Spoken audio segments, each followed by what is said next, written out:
Welcome, dear subscribers and curious listeners of my channel. Do you remember Fleur Delacour, the very same Tri-Wizard Tournament champion from Beauxbatons who, in the films, was portrayed more as a failure than a heroine? Next to the determined Crumb, the clever Cedric, and even the inexperienced Harry, Fleur looked weak and helpless. The Grindylows nearly drowned her in the lake. The bewitched hedges knocked her out of the fight entirely, and that's how the audience remembered her. Beautiful, but inept. However, J.K. Rowling's books tell a very different story. In them, Fleur gradually emerges as a brave, intelligent, and loyal young woman who has far more to her than just looks. And today I want to dispel the myth of the useless beauty and show you the real Fleur Delacour. Number 1. The untouchable beauty. At first glance, Fleur seems the embodiment of arrogance. She always looks immaculate, carries herself with restraint, and appears to look down on everyone. In the books, we constantly see her complaining about British food, throwing cold glances and making dissatisfied remarks. Quote, "Everybody was laughing and enjoying themselves, but Fleur Delacour was complaining about something all the time. Harry Potter and the Goblet of Fire." But once you get to know her, this image begins to crumble. Among those she values, Fleur proves to be kind and courageous. Her character shines brightest in moments when her loved ones are in danger. She thinks of them first, not herself. Number 2. Phlegm. The problems began when Fleur moved into the Burrow. Despite her genuine love for Bill, her relationship with Mrs. Weasley and Ginny was tense. She was even given the mocking nickname Phlegm, a jab at her perceived coldness and arrogance. Quote, "Everybody else was wearing new sweaters at the Christmas dinner, and everybody except Fleur. Harry Potter and the Half-Blood Prince."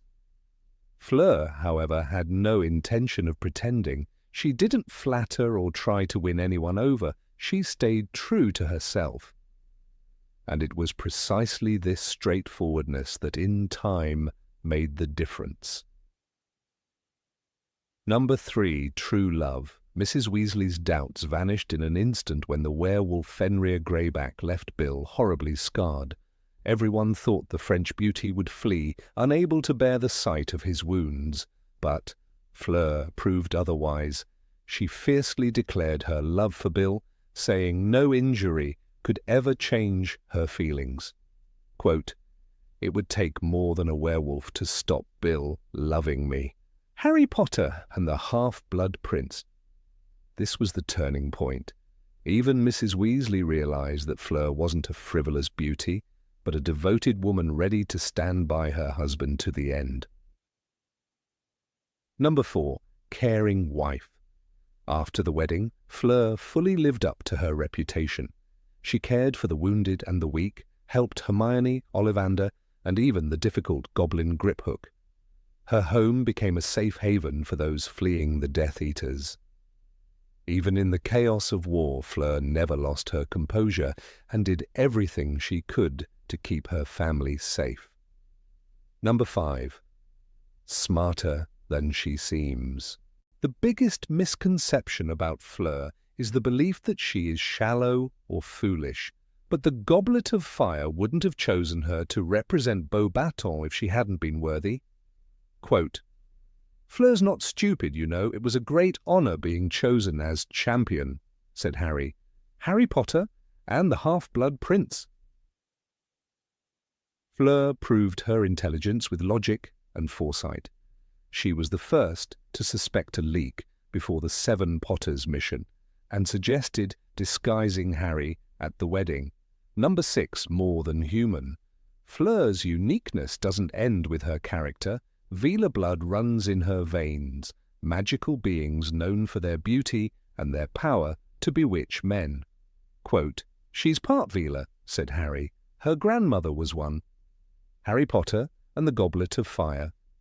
Fortunately, Fleur inherited only the beauty and allure, not the terrifying form into which Vila transformed in anger. Number 7, a special wand. Even her wand is extraordinary. Its core is not just any Vila hair, but one from her own grandmother. Ollivander admitted that he had never made such a wand before, calling the material too temperamental. Quote, 9.5 inches rosewood, Vila hair from my grand-mère.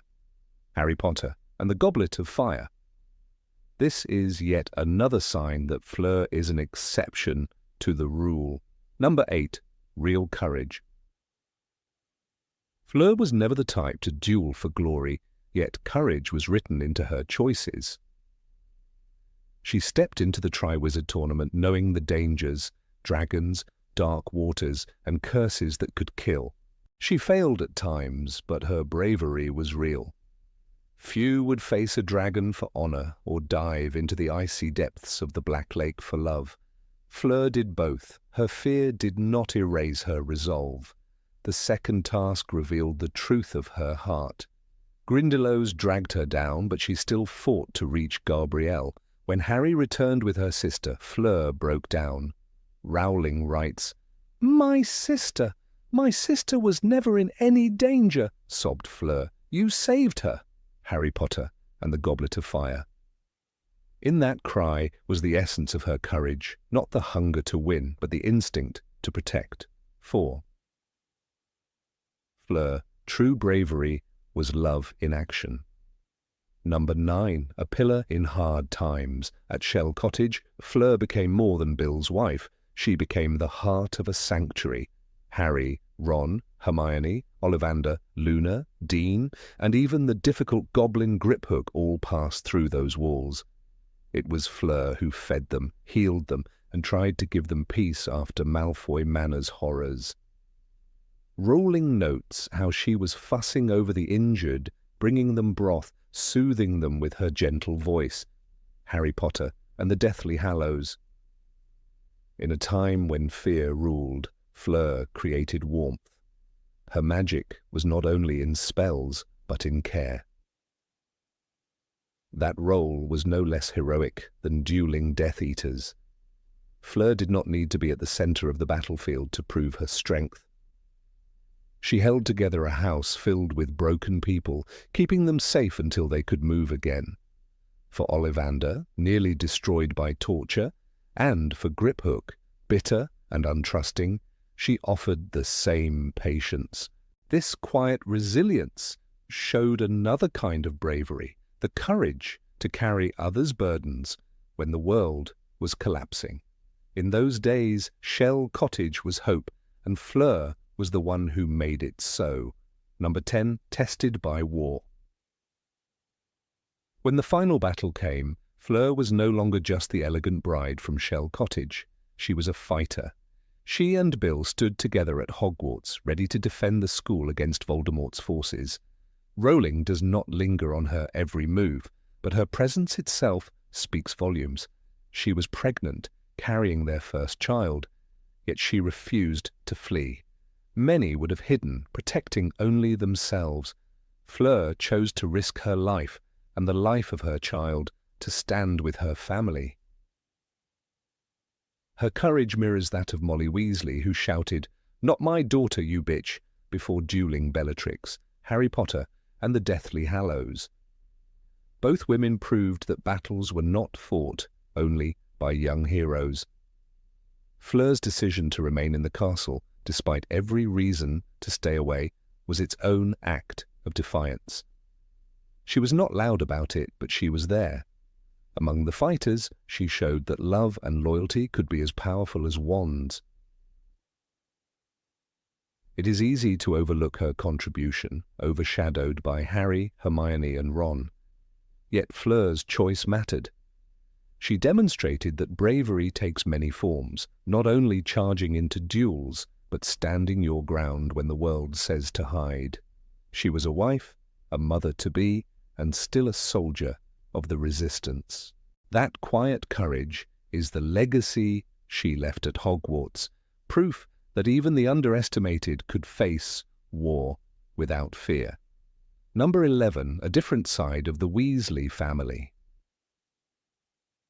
The Weasleys were known for their warmth, their humour, and their loyalty. Yet Fleur Delacour's arrival at the Burrow disturbed that harmony. Molly saw her as shallow. Ginny mocked her as phlegm. Even at Christmas, Molly pointedly excluded Fleur from the gift of a hand-knitted sweater. Ruling notes, all the others were wearing new sweaters, all except Fleur, Harry Potter, and the half-blood prince. For a family built on tradition, Fleur seemed like an outsider who would never truly belong. But Fleur never broke under the quiet hostility. She continued to love Bill openly, standing by him even as Molly's doubts grew louder. Her pride and independence, which once grated on the Weasleys, became the very qualities that earned their respect. The turning point came after Fenrir Greyback's attack. While Molly wept over Bill's scars, Fleur rose in defiance. "You thought that I would not wish to marry him, that because he has been attacked, he will not be handsome enough for me. You thought that?" Harry Potter and the half-blood prince. In that moment, she shattered every prejudice the family had held against her. The marriage proved Fleur's devotion. At Shell Cottage, she became the heart of a new household where Bill and the wider Weasley circle could find safety. She cared for Hermione after Malfoy Manor, soothed Ollivander, and even tolerated Griphook's demands. Harry saw her tireless efforts and recognized her as part of the family. Fleur's actions spoke louder than all Molly's doubts and Ginny's jokes. Her loyalty to Bill expanded into loyalty to the people Bill loved. By the end of the war, Fleur had become something the Weasleys did not expect, proof that family is more than blood. She did not erase her Frenchness or her pride. She did not change her nature to fit Molly's expectations. Instead, she showed that individuality and unity can coexist. Fleur kept her sharp edges, but she used them in defense of those she had chosen as her own. The outsider became indispensable, and the Weasley family became richer for it. Number 12, an underestimated legacy. Fleur Delacour's legacy has often been hidden in the shadows. In the films, she was reduced to a background character, remembered more for her beauty than her strength. Yet in the books, she had depth. She was half-Ealer, yes, but also fiercely loyal, brave, and clever. Her story showed how someone dismissed as shallow could slowly prove herself to be one of the most dependable allies in the fight against Voldemort. She was a reminder that appearances mislead and that true worth is revealed through choices. Her growth became clear in the darkest moments. When Bill Weasley was mauled by Fenrir Greyback, Molly and Ginny whispered doubts about whether Fleur would stay. They believed she cared only for his looks. But Fleur's response silenced them forever. She cried, "You thought that I would not wish to marry him? That because he has been attacked, he will not be handsome enough for me? You thought that?" Harry Potter and the Half-Blood Prince. This was no empty declaration. It was a fiery defense of love stronger than any curse. At that moment, her reputation changed. She also played a crucial role in the final war. Her home, Shell Cottage, became a sanctuary for fugitives. Harry, Ron, Hermione, Ollivander, and even Griphook found safety under her roof. Fleur cared for their wounds, fed them, and gave them space to breathe. Rowling writes, Fleur was fussing over the injured, bringing them soup, soothing them with a gentleness that surprised everyone. Harry Potter and the Deathly Hallows. The same woman, once mocked as phlegm, became the protector of those who carried the fate of the world on their shoulders. Fleur's legacy lies not in her dazzling looks, but in her actions. She was underestimated from the beginning, by her rivals, by the Weasleys, even by readers. Yet she rose above it all. She became a wife, a sister, a fighter, and a mother. She was proof that strength wears many faces, and sometimes the greatest heroes are the ones who shine quietly in the background until the world finally learns to see them. Number 13, the elder sister. For Gabrielle, Fleur was never just an older sister. She was the shining figure to follow, a protector who would stand between her and the world. That bond was tested in the Triwizard Tournament. In the second task, each champion faced their most precious person taken beneath the lake. For Cedric, it was Cho Chang. For Harry, it was Ron Weasley. And for Fleur, it was Gabrielle. The choice was not random. It revealed where Fleur's heart truly lay. Family came first, before glory, before victory, before anything else. But the water turned cruel. Grindylows dragged Fleur down, and she failed to finish the task. To the other champions, it looked like defeat, yet her cry when she emerged told another story. Rowling writes, "My sister, you saved her, even though she was not your hostage." Harry Potter and the Goblet of Fire. She did not care about the points, nor about the humiliation of failing. What mattered was Gabrielle. The moment Harry lifted her sister from the water, Fleur's mask of pride crumbled, replaced by raw gratitude. That scene reshaped how Harry saw her. Before, she seemed haughty and untouchable. Now she stood trembling, her face streaked with tears, thanking him over and over. Fleur's love for Gabrielle was so deep that she could not hide it, even before the entire school. It was the kind of honesty that revealed her true strength. Beneath the beauty, beneath the sharp words, was a sister who would risk everything for her sibling. This devotion followed her through the story. Fleur may have argued with Molly Weasley or clashed with Ginny, but never once did she falter in her loyalty to her own blood. Gabrielle remained her treasure, a reminder that courage is not always about dueling Death Eaters or surviving dragons. Sometimes it is about loving someone so fiercely that their safety becomes more important than your own. And for Fleur Delacour, that truth was never in doubt. Number 14, strength in honesty. Fleur Delacour never wore a mask. She did not pretend to enjoy what she disliked, and she never softened her words to make others comfortable. When she came to live at the Burrow, her honesty clashed with Molly Weasley's warmth. While the Weasleys valued politeness and tradition, Fleur spoke her mind without hesitation. To Molly and Ginny, this felt like arrogance. They called her phlegm behind her back, mocking the sharpness of her tongue. Yet Fleur's blunt nature was not cruelty. It was simply her refusal to play a role. One small moment shows this perfectly. During Christmas at the Burrow, everyone wore one of Molly's knitted sweaters, everyone except Fleur. Rowling writes, all the others were wearing new sweaters, all except Fleur, on whom Mrs. Weasley, it appeared, had not wasted one, Harry Potter and the Half-Blood Prince. Fleur did not fake delight at something she did not feel. She respected Molly, but she would not flatter her for the sake of peace. This honesty stung, but it also revealed a woman unwilling to bend her character just to be liked. Her refusal to hide her pride was often mistaken for vanity. At the dinner table she would complain, saying, "This food is too heavy. My beautiful dress will no longer fit me." Harry Potter and the Goblet of Fire. To Ron, Ginny, and even Harry, it seemed ridiculous. Yet behind these words lay a kind of transparency rare in the wizarding world.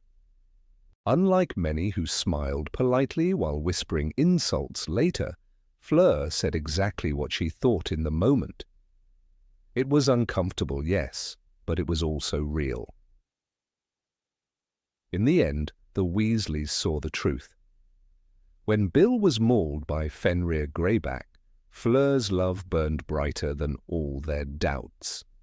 She shouted, "You thought I would not wish to marry him, that because he has been attacked, he will not be handsome enough for me. You thought that? Harry Potter and the half-blood prince. No pretense, no sweet words, only raw honesty." It was that same quality that once pushed the Weasleys away but now bound her to them forever. Her strength was never in pretending, it was in being herself, even when the world misjudged her. Number 15, a hostess, not a princess. When Fleur Delacour first walked into the story during the Triwizard Tournament, she seemed to embody the image of the fairy tale princess. Tall, striking, with silvery hair, and the allure of her Veela heritage, she gave off an aura that easily distracted others from looking deeper. Even Ron Weasley was left stammering in her presence, and the boys of Hogwarts treated her as if she were a vision rather than a person. Yet beneath that glittering surface was a character of far greater substance than anyone realized at the time. Many readers dismissed her as spoiled, perhaps shallow, a symbol of vanity placed in the narrative for contrast. But this first impression was misleading.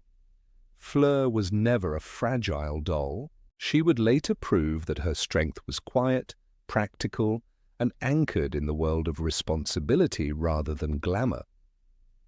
The contrast between the expectations others had of Fleur and her actual behavior is one of the most striking aspects of her arc. When she entered the Weasley family circle, Mrs. Weasley and Ginny were quick to assume that Fleur would never adjust to the modest, cluttered life of the Burrow.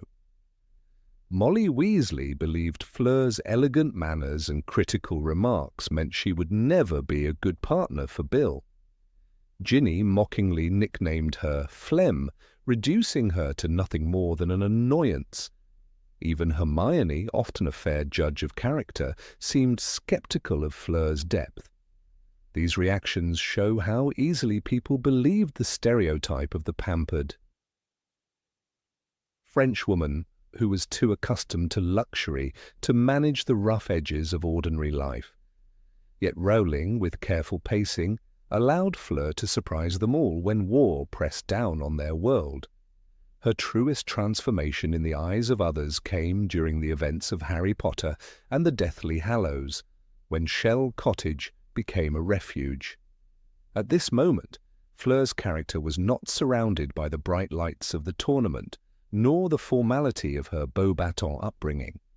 Instead, she lived day after day in a small house on the coast, under constant threat from Death Eaters, taking care of wounded and weary guests. Fleur was in her element in the kitchen, the narration tells us. Here she was not simply cooking for herself or Bill, but feeding an entire flow of fugitives. The food, the warmth, the sense of order, these were not luxuries, but lifelines. This quiet work placed her in a role of strength that often went unnoticed, but was vital to survival.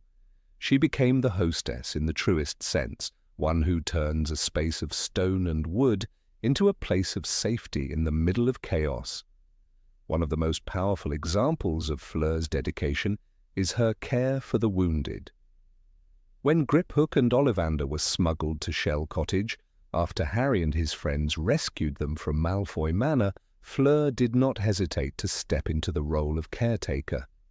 Ollivander was frail, starved, and in desperate need of healing. It was Fleur who tended to him with patience and skill. She did not shrink back from the unpleasant reality of caring for those who had suffered. In a moment, when others were consumed with planning, strategizing, or mourning, Fleur rolled up her sleeves and worked.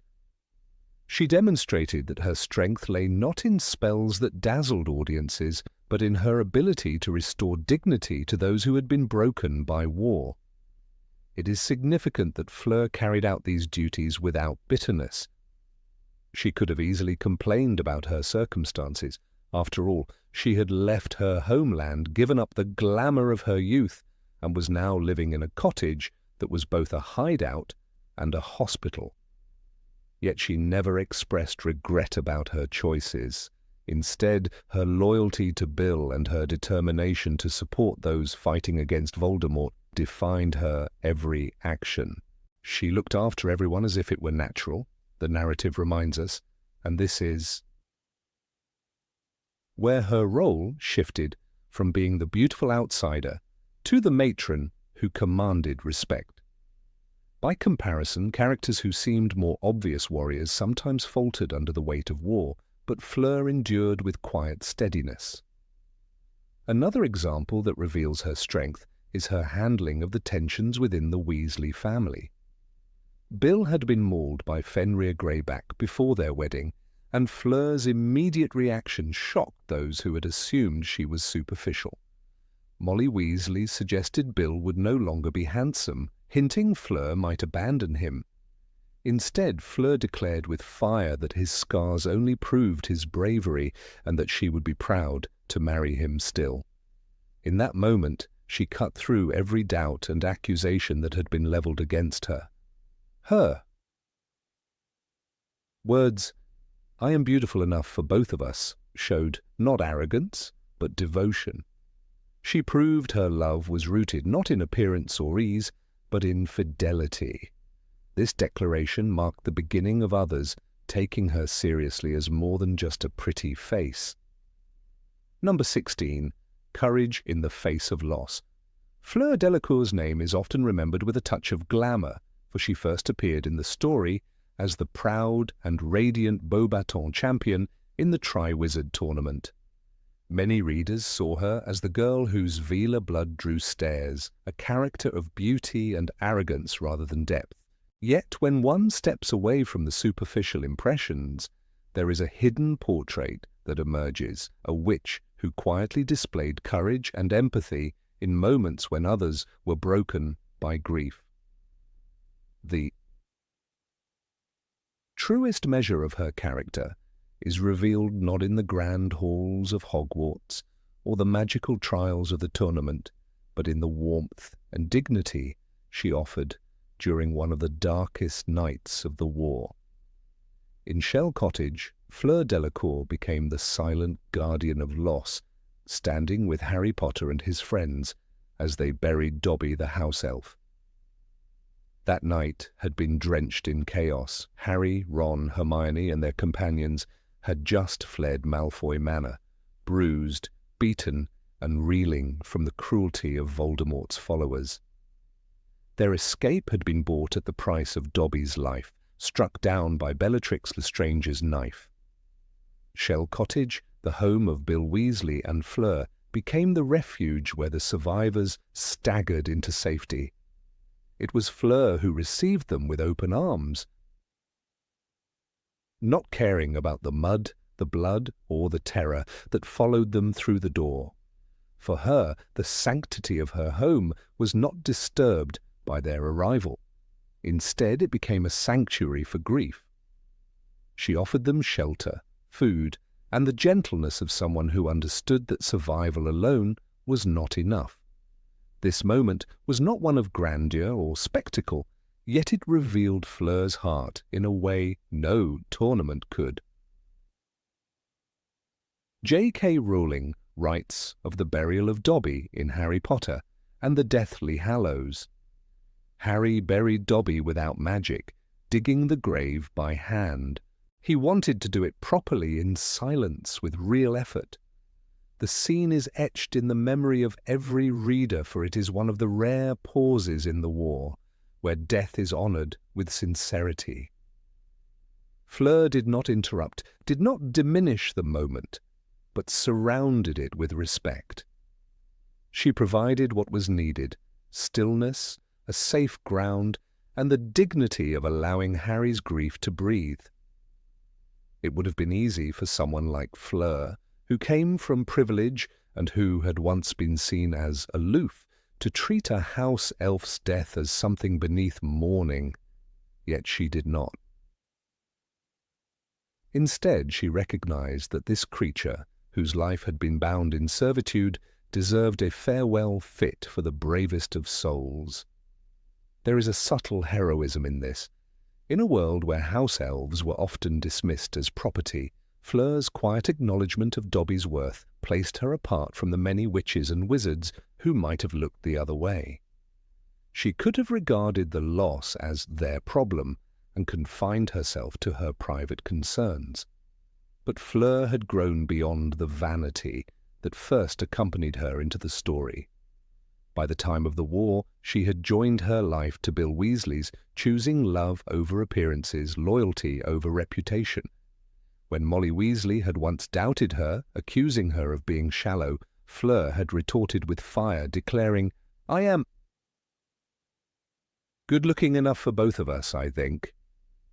Her marriage was not built on surface, and neither was her compassion.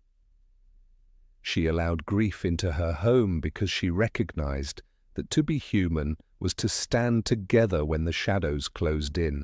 In the eyes of many readers, Harry's act of digging Dobby's grave by hand was the centerpiece of that chapter, but Fleur's role must not be overlooked.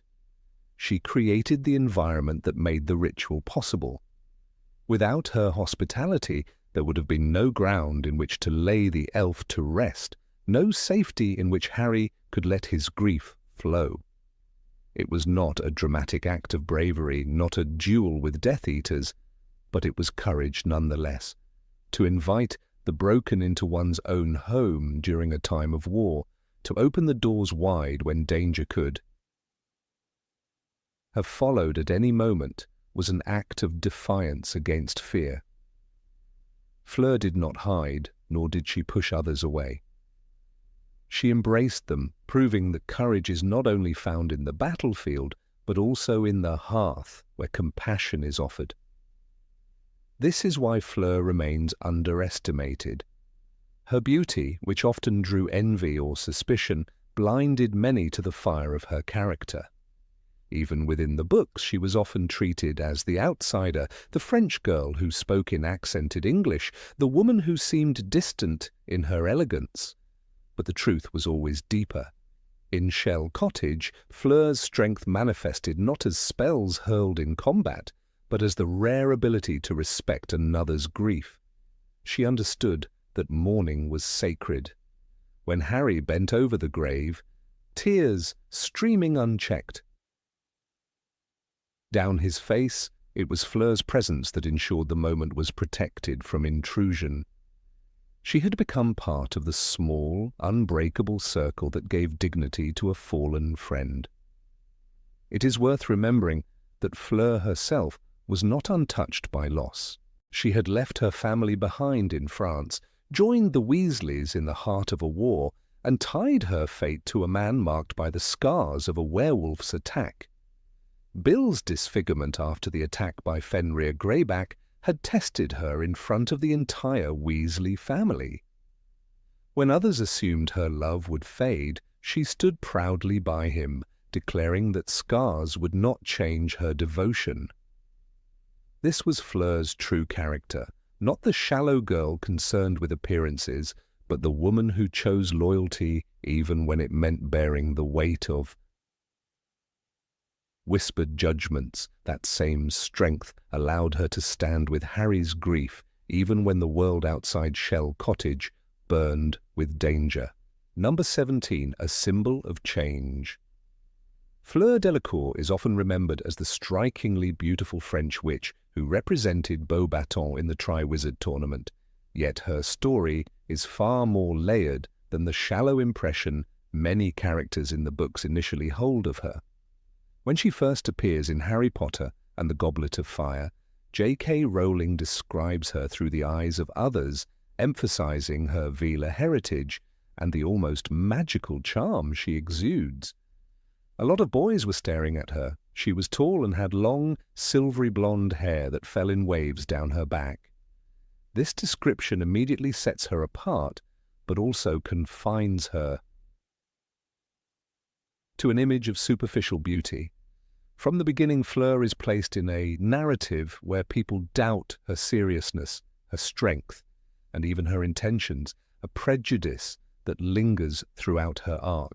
But what unfolds over the course of the series is not just the transformation of how others view her, but how she quietly dismantles those misconceptions, making her one of the most underestimated yet significant witches in the story. The Triwizard Tournament was Fleur's first true test before the readers. Unlike Harry, Victor Crumb, or Cedric Diggory, Fleur did not carry the same immediate aura of heroism. When facing the dragon in the first task, she struggled, her attempt to charm it ending in a less-than-perfect display. Later, in the second task, when the champions had to rescue someone dear from the lake, Fleur did not complete the challenge successfully because of interference from the Grindylows. Many interpreted this as weakness, as if she were unworthy to stand alongside the other champions. But it is crucial to remember that Fleur was only part Veela, not superhuman. She was a young witch thrust into a competition that often pushed its champions to their limits. Unlike Cedric or Harry, Fleur did not have the same narrative spotlight, and thus her failures were magnified. This early portrayal sowed the seeds of doubt in both characters within the books and readers beyond the page. Yet her humanity is precisely what makes her compelling. Fleur was not a flawless warrior. She was someone who felt fear, who made mistakes, but who also carried herself with immense pride and dignity. Even when mocked or underestimated, she never allowed others to diminish her sense of self. When she called out the unfairness of certain elements of the tournament, her voice was often dismissed as arrogance, but it was actually a display of honesty and courage. She stood firm in her identity, refusing to bow to the expectations of others. That stubborn pride would later resurface as strength during the darkest years of Voldemort's return. The transformation in how others saw Fleur began not in the tournament, but through her relationship with Bill Weasley. The Weasley family, known for their warmth, initially treated her with a mixture of skepticism and thinly veiled disdain. Molly Weasley especially viewed Fleur as shallow, someone more concerned with appearances than substance. This perspective reached its height when Molly expressed doubt about whether Fleur could truly care for Bill after he was mauled by Fenrir Greyback. Molly thought Fleur would abandon him because of his scars, assuming that beauty mattered more to her than loyalty. But Fleur's response shattered this prejudice. "You thought I would not wish to marry him, or perhaps you thought I would not care for how he looks. I am good-looking enough for both of us, I think." This declaration was not only an emotional turning point, but a profound revelation of her character. In that single moment, Fleur redefined herself in the eyes of the Weasleys and the readers. She was not shallow, she was fiercely loyal. Her love for Bill was unconditional, grounded not in appearances but in devotion and strength. For the Weasleys, this was the beginning of acceptance, a realization that Fleur had always possessed the qualities they valued most: bravery, loyalty, and family devotion. For readers, it was a reminder that first impressions are often deceptive, and that Fleur had carried this strength all along, waiting for the moment it could no longer be ignored. Fleur's courage also revealed itself in her role as protector of her family. Her relationship with her sister Gabrielle was central to her identity. During the Triwizard Tournament, Gabrielle was the person taken into the lake for Fleur to rescue. Though Fleur failed to complete the task, her love for Gabrielle was palpable, and Harry's decision to save Gabrielle alongside Ron showcased Fleur's gratitude and humanity. She never forgot that kindness. It became a small thread of alliance between her and Harry, showing Fleur as a sister, not just as a competitor. Later, during the war, Fleur's bond with her family was mirrored in her hospitality. as she opened Shell Cottage to serve as a safe house for the Order of the Phoenix and for fugitives like Griphook and Ollivander. The Shell Cottage period is where Fleur's true heroism shines. With Voldemort's power at its peak, it was dangerous to offer shelter to anyone opposing him, yet Fleur did so without hesitation. Her courage was not marked by flashy duels, but by the quiet resilience of creating a sanctuary in a time of chaos. When Harry, Ron, and Hermione arrived after escaping Malfoy Manor, Fleur tended to their wounds, fed them, and gave them safety. She embodied the qualities of care and protection that were as vital to the war effort as any battle. This part of her story cements her as more than just a side character. She became an anchor, a source of humanity amidst despair. Number 18. Respect for traditions. Fleur Delacour often entered the narrative of the Harry Potter series surrounded by misunderstanding and prejudice. From her very first appearance at Hogwarts during the Triwizard Tournament, she was judged not by her actions but by the allure of her Veela heritage and the sharp edge of her accent. Many readers remember how students like Ron Weasley became infatuated while others dismissed her as arrogant or superficial. Yet beneath that surface stood a witch whose relationship with tradition was far more complex and worthy of recognition. She was a visitor in a foreign land, representing Beauxbaton's Academy of Magic, and her every gesture carried the weight of another culture.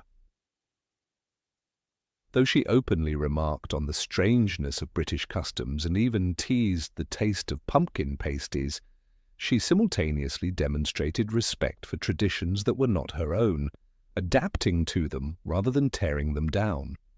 Her role as a cultural bridge became especially vivid after her engagement to Bill Weasley.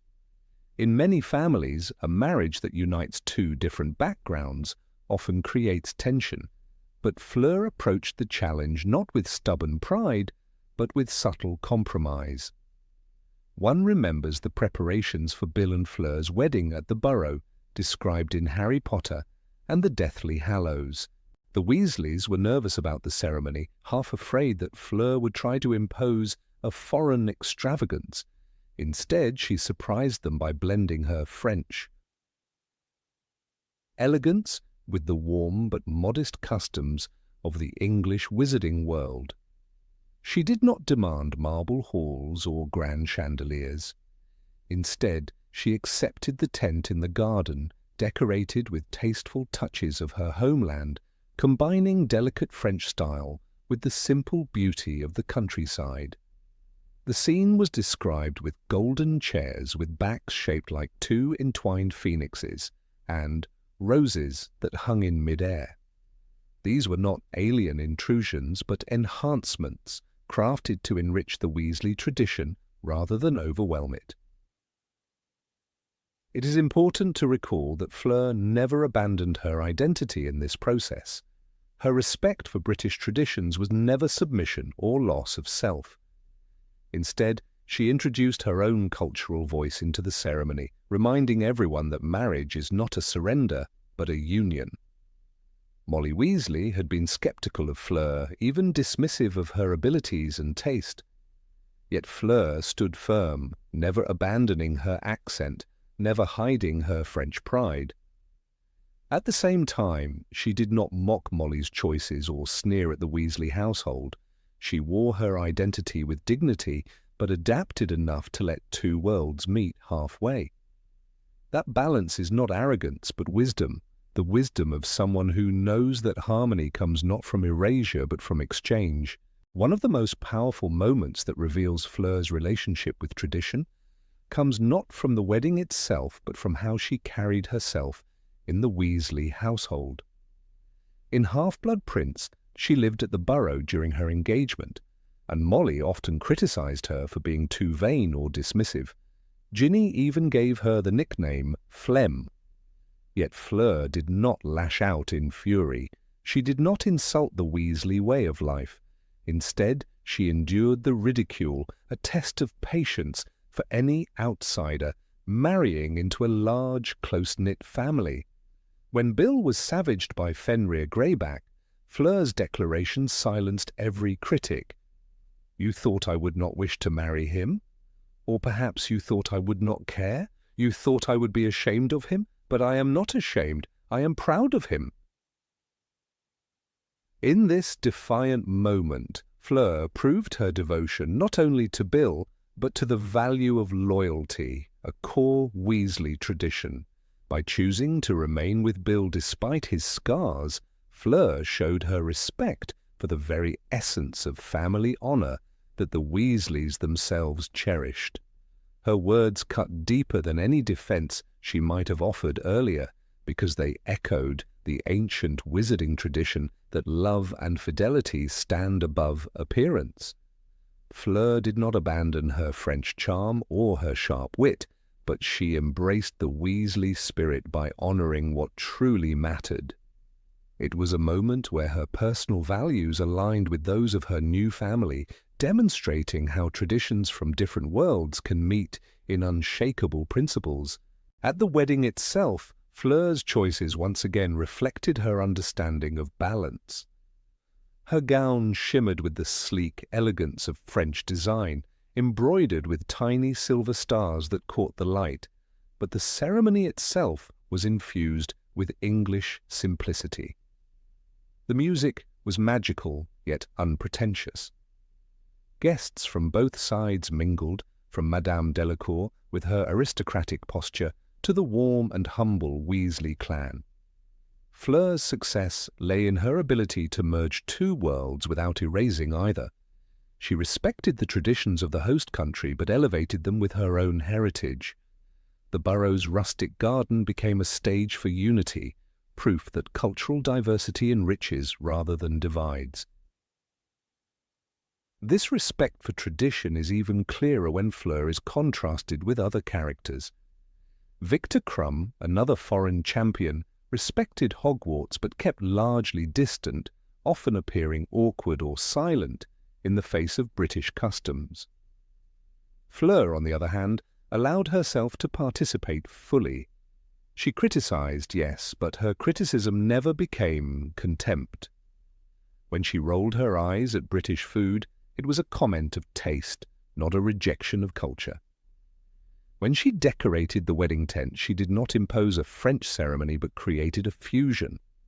These small but powerful choices reveal that Fleur was not an arrogant intruder, but a guest who believed in the value of blending traditions. Respecting traditions does not mean blind acceptance. Fleur's sharp tongue often made others uncomfortable, but it was precisely this honesty that allowed her to integrate with authenticity.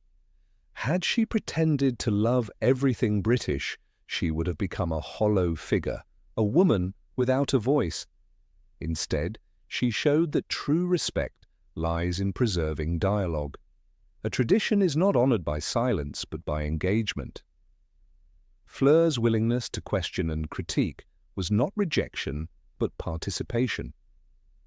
It was a recognition that she was not only marrying Bill, but stepping into a new cultural landscape, one that deserved both honesty and reverence. Even within her role as a member of the Order of the Phoenix, Fleur's actions carried the same pattern of respect. When she sheltered Harry, Ron, and Hermione at Shell Cottage, she did so with the quiet strength of someone who accepted the responsibility of a new home. The cottage was Bill's heritage, but Fleur made it a sanctuary, blending her care with the weight of a British stronghold against the Dark Lord. Once again, her actions showed that traditions are not merely aesthetic details like food or clothing. They are practices of loyalty, hospitality, and courage. Fleur embraced them without needing to erase her identity. When readers dismiss Fleur as shallow, they often forget these moments of compromise and respect. Her beauty was a distraction, her accent a target of ridicule, but her cultural intelligence was overlooked. She demonstrated that one can honor the traditions of others while proudly carrying one's own. This is a lesson often lost in the clash of cultures, and J.K. Rowling used Fleur to quietly embody it. The Weasley wedding might have collapsed into cultural conflict, but Fleur's touch transformed it into a triumph of unity. Her decisions carried the grace of someone who respected the depth of tradition, not as a burden, but as a living bridge. Consider how she treated the memory of Dumbledore at the wedding. When the news of his funeral was mentioned, Fleur's demeanour was solemn, her voice respectful. She had not been Dumbledore's student, and she came from a different school, yet she understood the reverence the British wizarding world held for him. She joined in that grief without claiming it as her own, showing that respect for tradition sometimes means standing silently beside it. It was an act of humility, proof that Fleur could step back and let another culture's moment take center stage. Fleur's journey is not the tale of a flawless heroine, but of a woman who understood the delicate art of living between two worlds. Her respect for tradition was not an abstract ideal, but a series of tangible actions.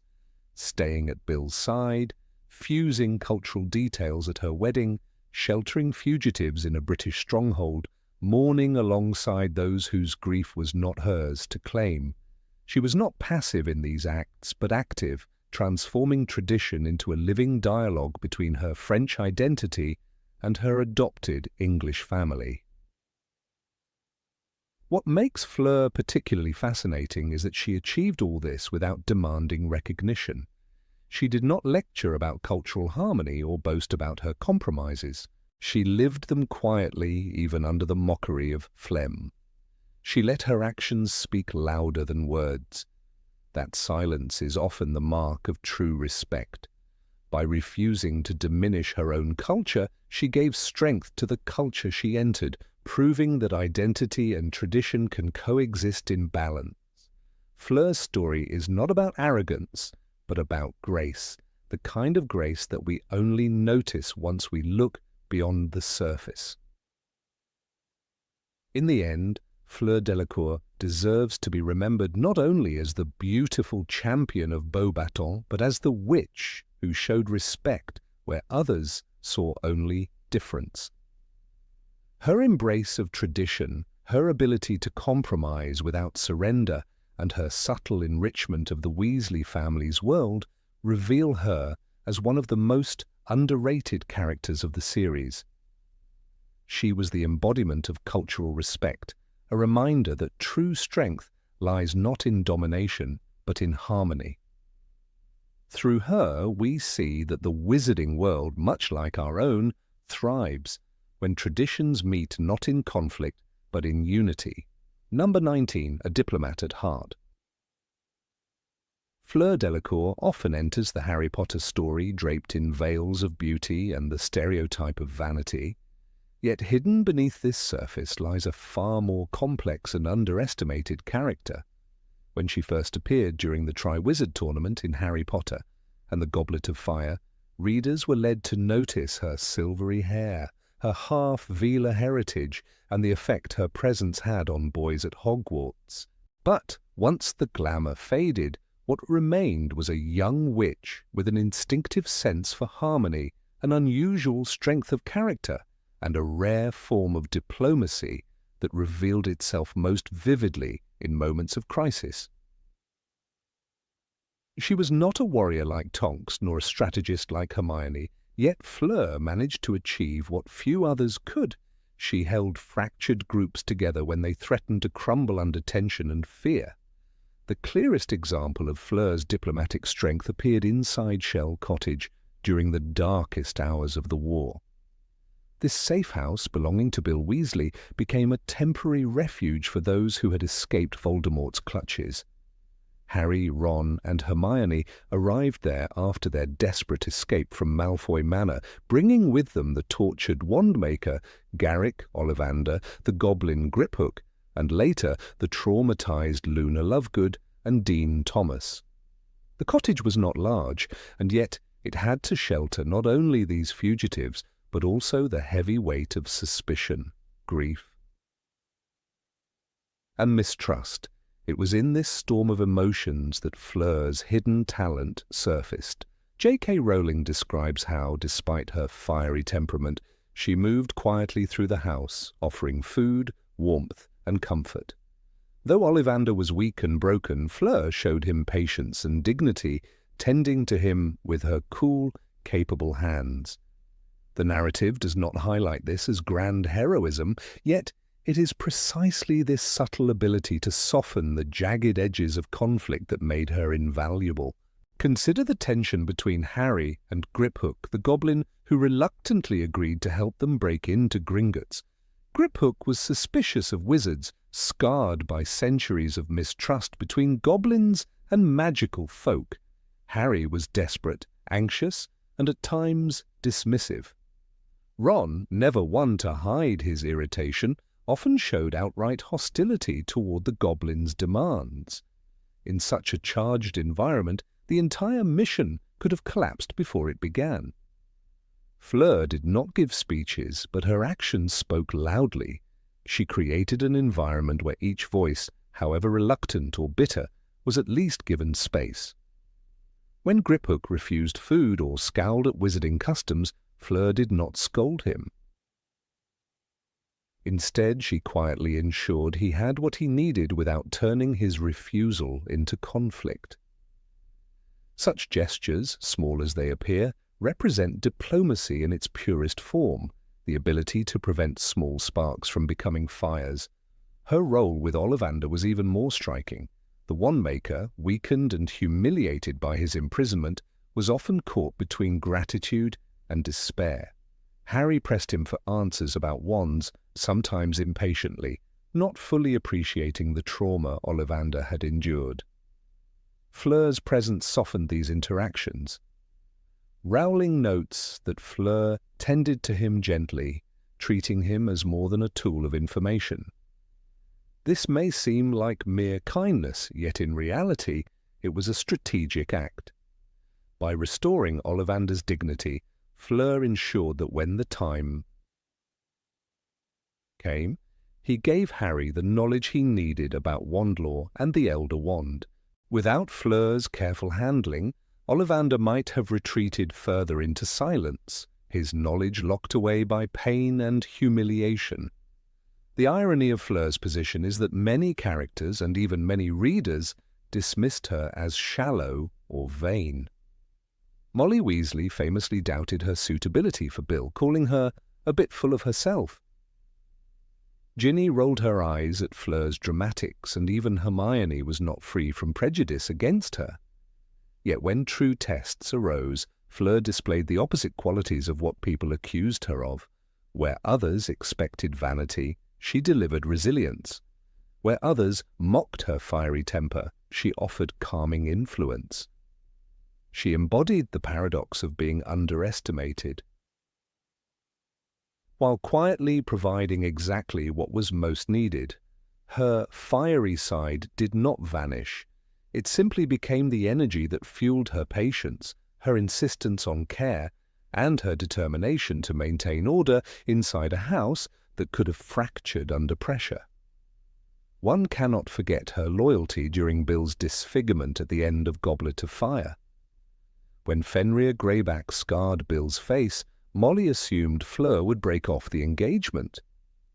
Instead, Fleur delivered one of her most powerful lines, "I am beautiful enough for both of us." This was not a shallow protest, but a declaration of loyalty and strength. In that moment, she displayed the qualities of someone who refuses to abandon loved ones in the darkest times. It also revealed her ability to turn a moment of potential conflict, the Weasley's doubt in her devotion, into a moment of unity. She did not rage or sulk. She simply cut through suspicion with a simple truth. Love outlasts scars. That, too, is diplomacy, not only between nations or groups, but within families. At Shell Cottage, Fleur became more than a host. she became a bridge.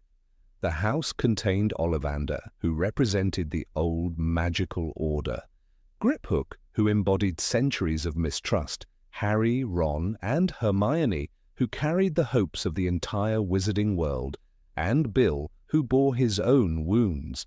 Each of these figures might have turned inward, collapsing into suspicion and conflict. Fleur ensured they did not. This role is rarely glorified because it lacks the dramatic flair of duels or battles, but it is precisely such unseen labor that allows victories to become possible. Without the safe environment of Shell Cottage, Harry and his friends could not have regrouped, planned their break-in at Gringotts, or prepared for the final confrontation. Fleur's diplomatic instinct is even clearer when one contrasts her with other characters.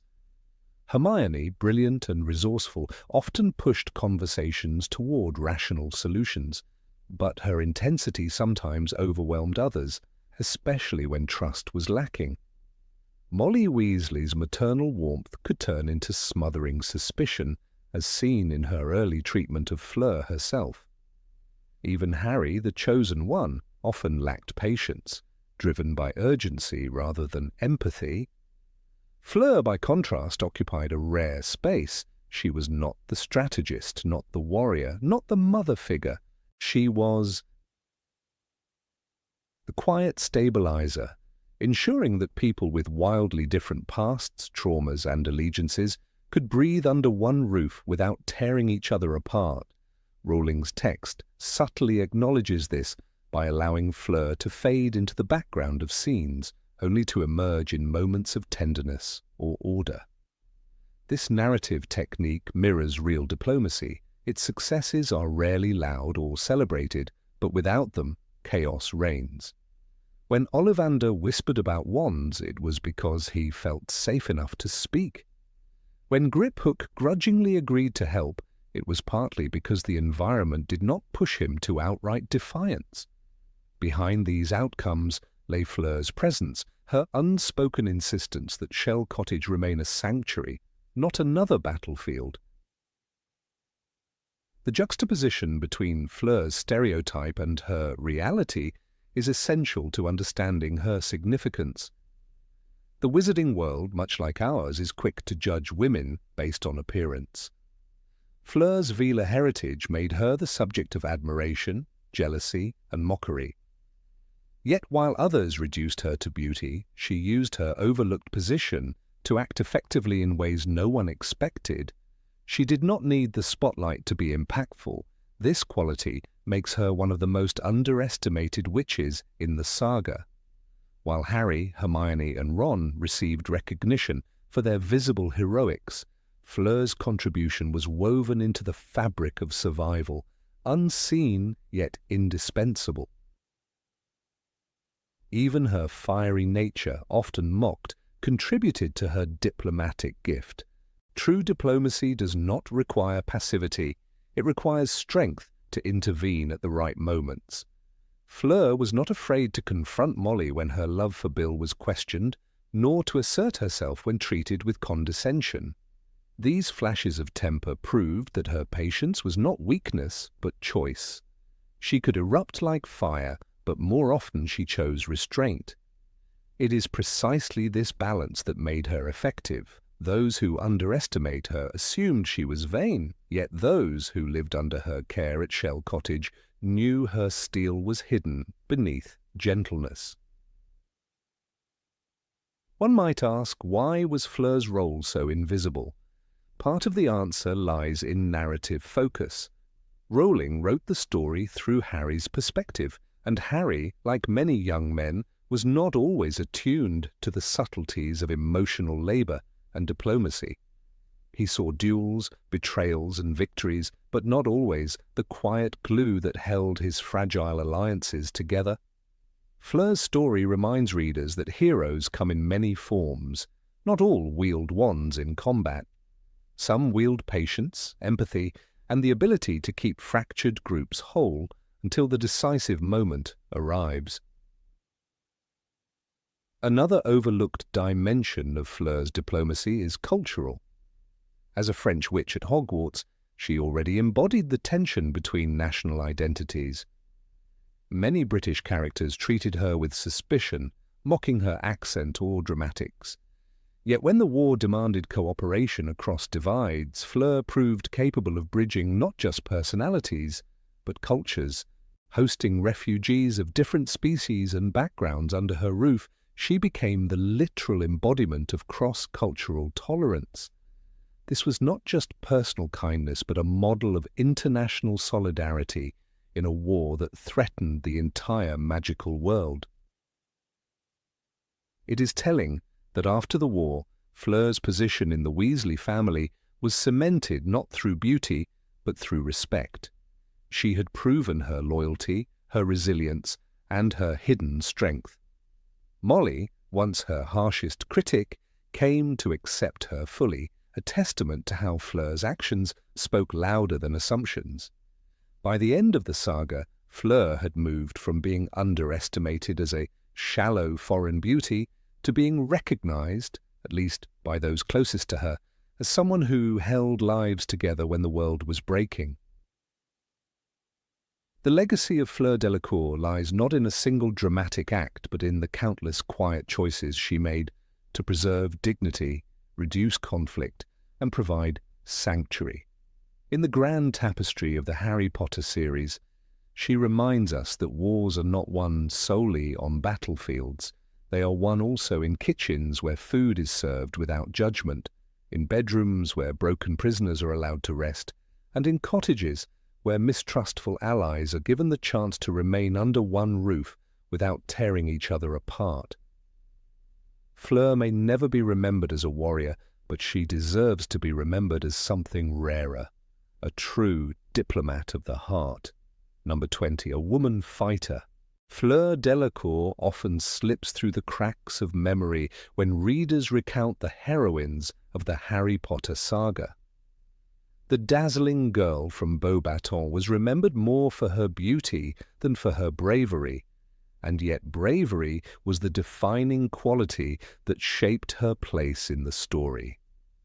To reduce her to the caricature of a Vila enchantress is to ignore the woman who stood tall when the shadows of Voldemort stretched across Britain.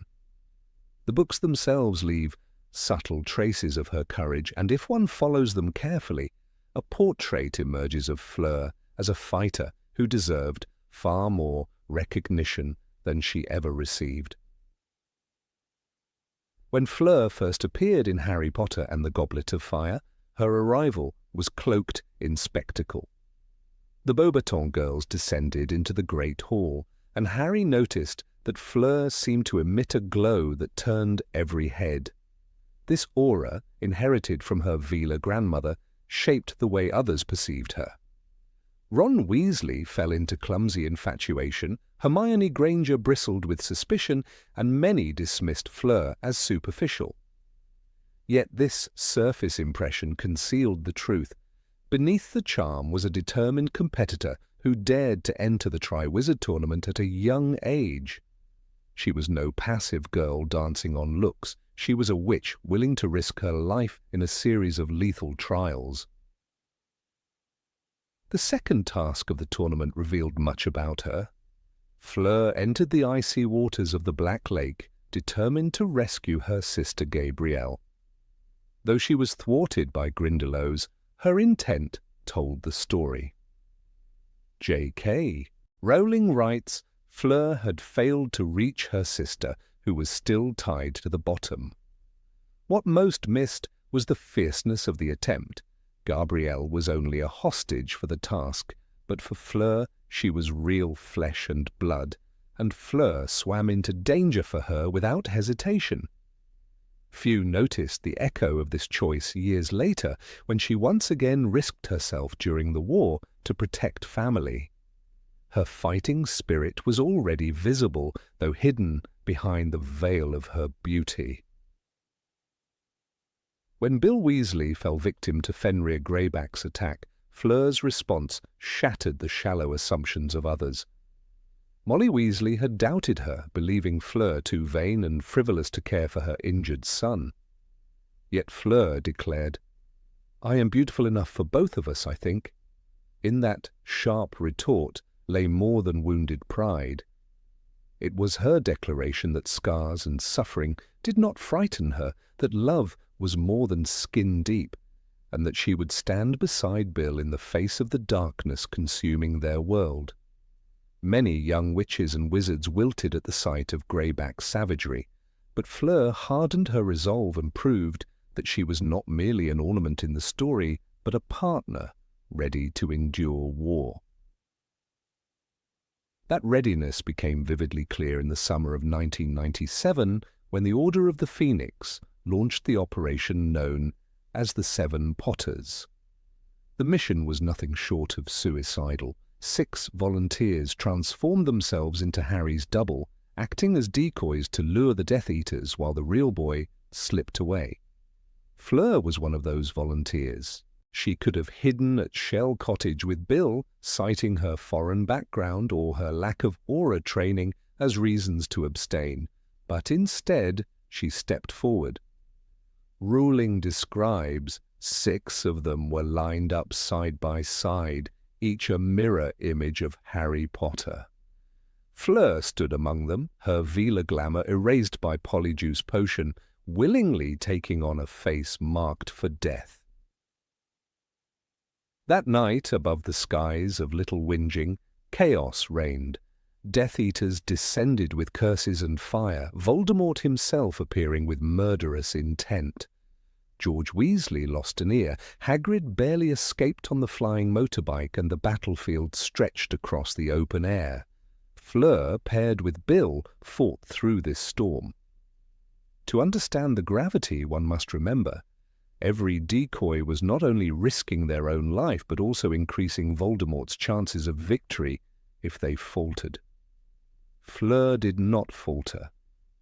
She held her nerve, absorbed the terror of being hunted as Harry Potter, and survived the gauntlet.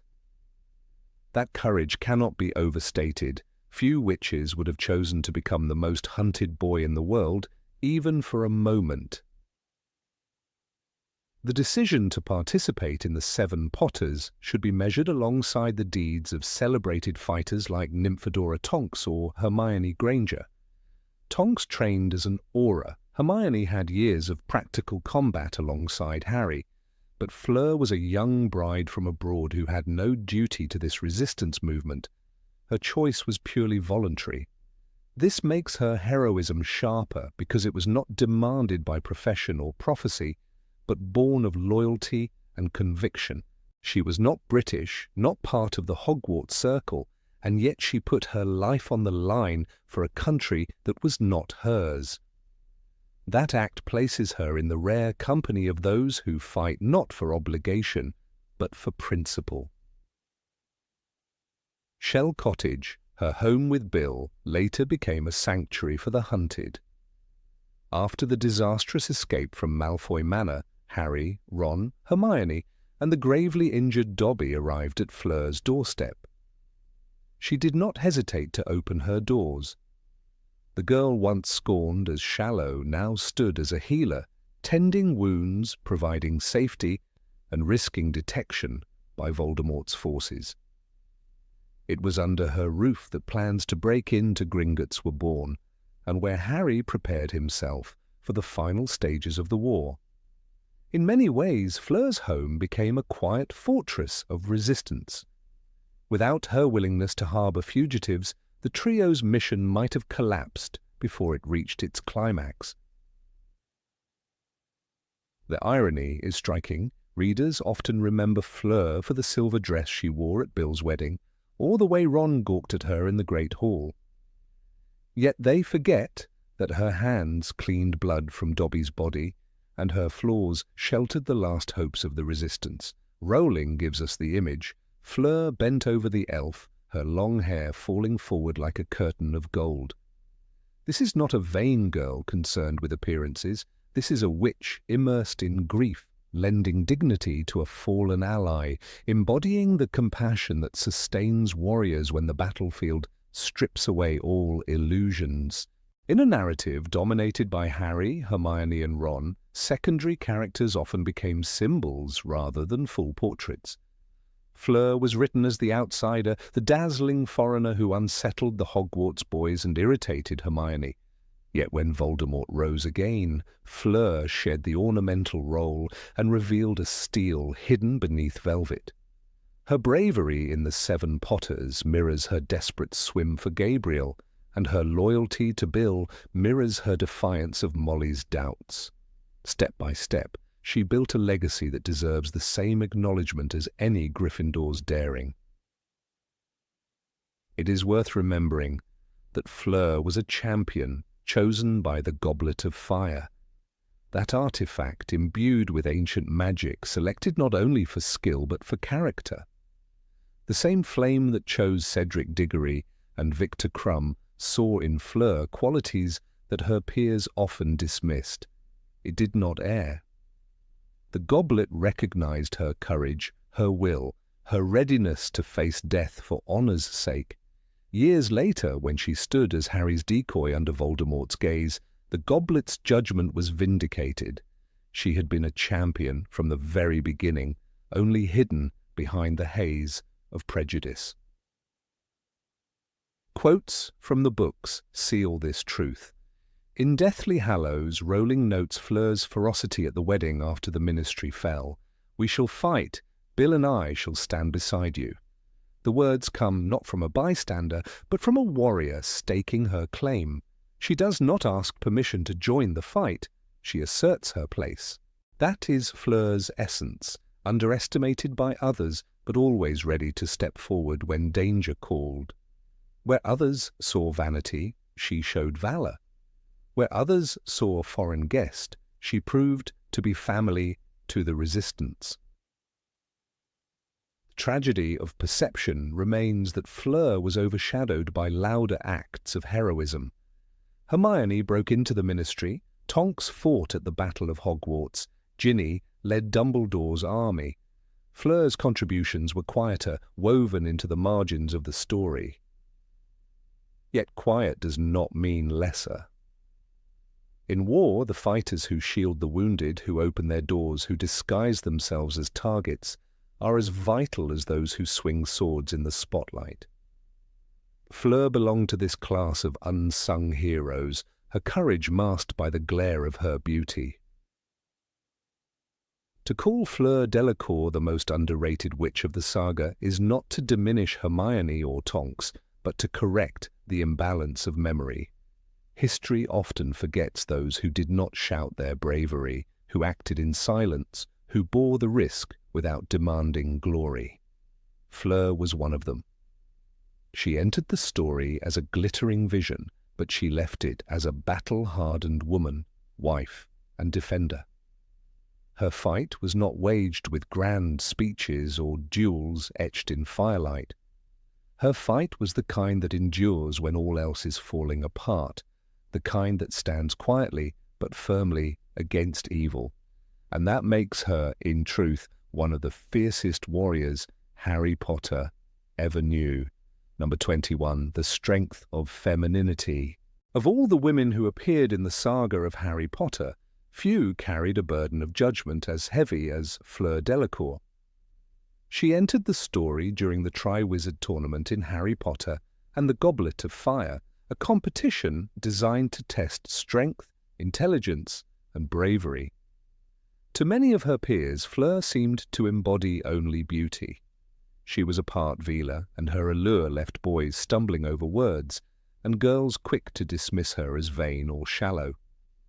Yet behind the silver hair and the dazzling presence was a woman who carried herself with quiet strength, unwilling to bow to the stereotypes forced upon her.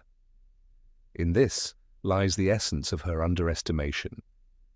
She was strong because she embraced her femininity rather than rejecting it. When the champions faced their first task, the Dragon Challenge, Fleur did not stride forward with brute force.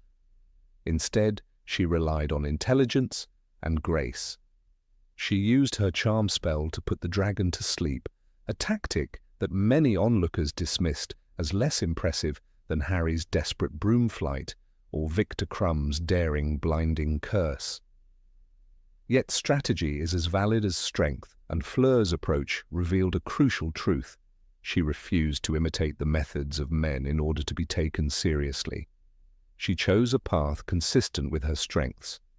This alone should have silenced the doubters, but instead it fueled more scorn. In a world quick to equate femininity with weakness, Fleur demonstrated that elegance and efficiency could conquer even a dragon. Her character became more deeply understood when she entered the circle of the Weasley family.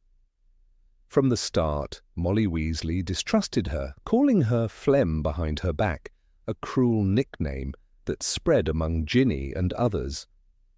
Fleur was judged not for her lack of bravery or compassion, but because she seemed too polished, too glamorous, too different from the warm, practical Weasley women. Yet, it is in these very moments of rejection that her strength of spirit shines brightest.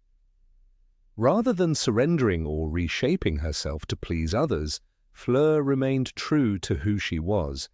She did not trade her grace for gruffness, nor her poise for false humility.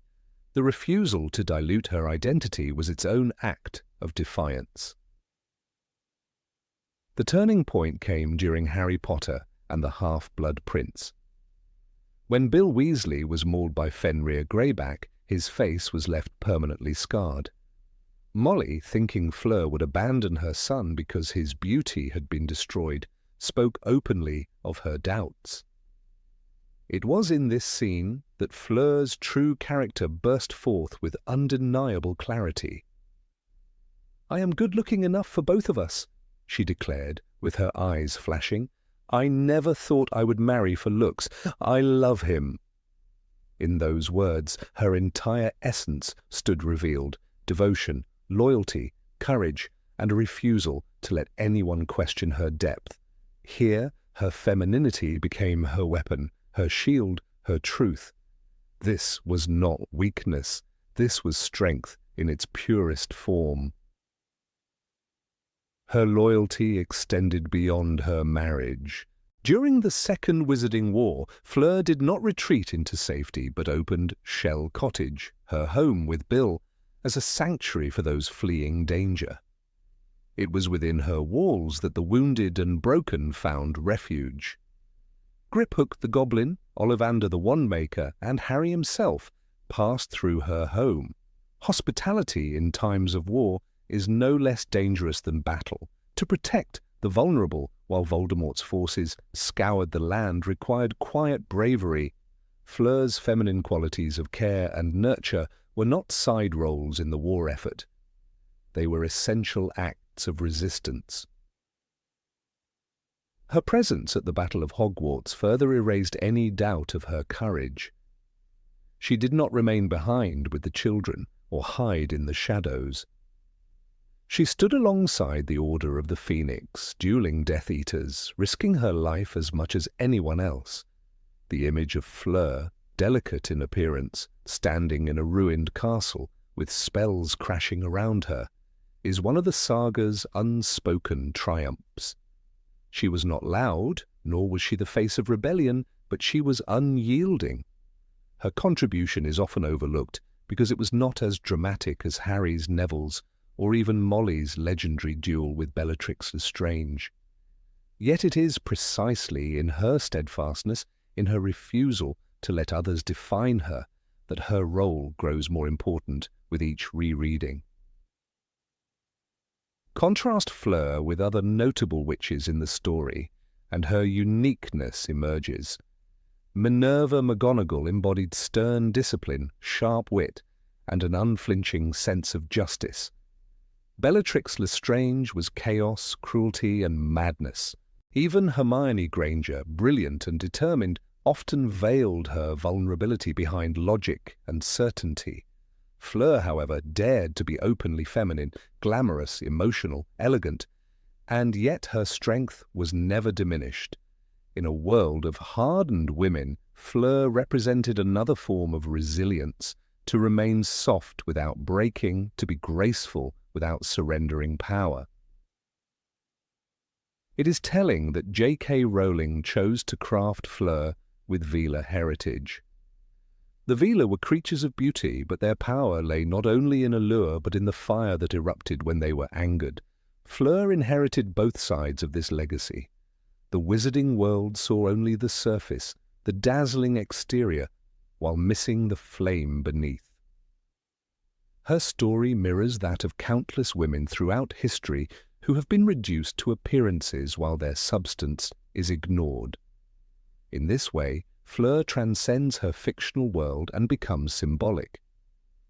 She is a reminder that strength does not always roar, and sometimes the most underestimated individuals are the ones who endure with the greatest dignity. Her relationship with Gabrielle, her younger sister, also highlighted her capacity for sacrifice. In the second task of the Triwizard Tournament, when Harry rescued both Ron and Gabrielle, Fleur's gratitude revealed the depth of her love. She had been incapacitated during the challenge, but her reaction showed that she valued her sister's safety above her own victory. This protective love, rarely highlighted in discussions of Fleur, is another layer of her feminine strength. Love, as Dumbledore repeatedly reminds us, is the most powerful force in the wizarding world. Fleur embodied it, not in grand speeches, but in lived devotion. The moment Fleur chose to marry Bill, despite his scars, is often remembered as her defining scene, but it is worth reflecting on what that decision represented to the broader narrative. At a time when fear ruled and the Dark Lord sought to strip away hope, Fleur created a family, affirmed love, and celebrated commitment. Her wedding, though interrupted by terror, was a brief light before the darkness of the final year. In that celebration of union, Fleur represented resistance to despair. She was not naive, she knew the dangers, but she embraced joy as a weapon against fear. There is strength in refusing to surrender happiness to an enemy. Her elegance often became the very source of ridicule among those who did not understand her. Ginny mocked her accent, Hermione dismissed her as shallow, and Ron once described her with more awe for her appearance than her abilities. Yet Fleur did not lash out or collapse under these judgments. She persisted, carrying herself with dignity. In the face of derision, silence can be more powerful than defense. Her silence was not submission, but a quiet certainty in who she was. In storytelling terms, she became the mirror to those around her, exposing their prejudices more than her weaknesses. By the end of the saga, Fleur's role may seem smaller compared to Hermione's intellect, Ginny's defiance, or Molly's duel. Yet her contribution remains profound. She taught readers that being feminine does not mean being fragile, that beauty and strength can coexist, and that loyalty, love, and grace are as vital in war as strategy and spells. "I am good-looking enough for both of us" is more than a line. It is a declaration that strength is not about appearance, but about the will to stand beside those you love, no matter the cost. Perhaps the reason Fleur is so often underestimated is because her strengths do not fit the conventional mold of heroism. She is not the warrior charging headlong into battle, nor the scholar solving riddles with cleverness. She is the steady flame, burning quietly, but refusing to be extinguished. She stands as proof that the power of femininity is not lesser, but simply different. Her story reminds us that grace, compassion, and loyalty are not secondary virtues. They are pillars without which victory cannot stand. In rereading the series, one begins to see Fleur as one of the most quietly revolutionary figures in the story. She demanded the right to be herself, to remain beautiful and tender, yet unyielding and brave. In a narrative filled with characters who defined strength through hardness, Fleur chose another path. She stood as a testament that true courage is not about discarding one's nature, but embracing it fully, For this reason, Fleur Delacour deserves recognition as one of the most underestimated yet most powerful witches in the world of Harry Potter. Number 22, The Next Generation. Fleur Delacour has often been remembered in the Harry Potter saga as the graceful champion from Beauxbatons, the part Vila beauty who enchanted boys at the Yule Ball and who struggled to be taken seriously at the Triwizard Tournament. Yet, when one looks beyond those early impressions, her role stretches far deeper than many fans acknowledge. She was not only a competitor, but also a warrior at the Battle of Hogwarts, a wife who chose love over glamour, and finally, a mother who embodied the union of cultures and magical legacies. Her story did not end when the last book closed. Rather, Fleur became the foundation of a new generation, one that would carry the wizarding world into a more peaceful future. The importance of this cannot be overstated, for her children, Victoire, Dominique, and Louis, were living symbols of survival after Voldemort's shadow had lifted. The marriage of Fleur and Bill Weasley was more than a romance. It was the blending of two magical traditions, two nations, and two bloodlines that had endured centuries of prejudice and struggle. Fleur, coming from her French roots and Vila ancestry, represented a mystical beauty and strength that was often misunderstood in Britain.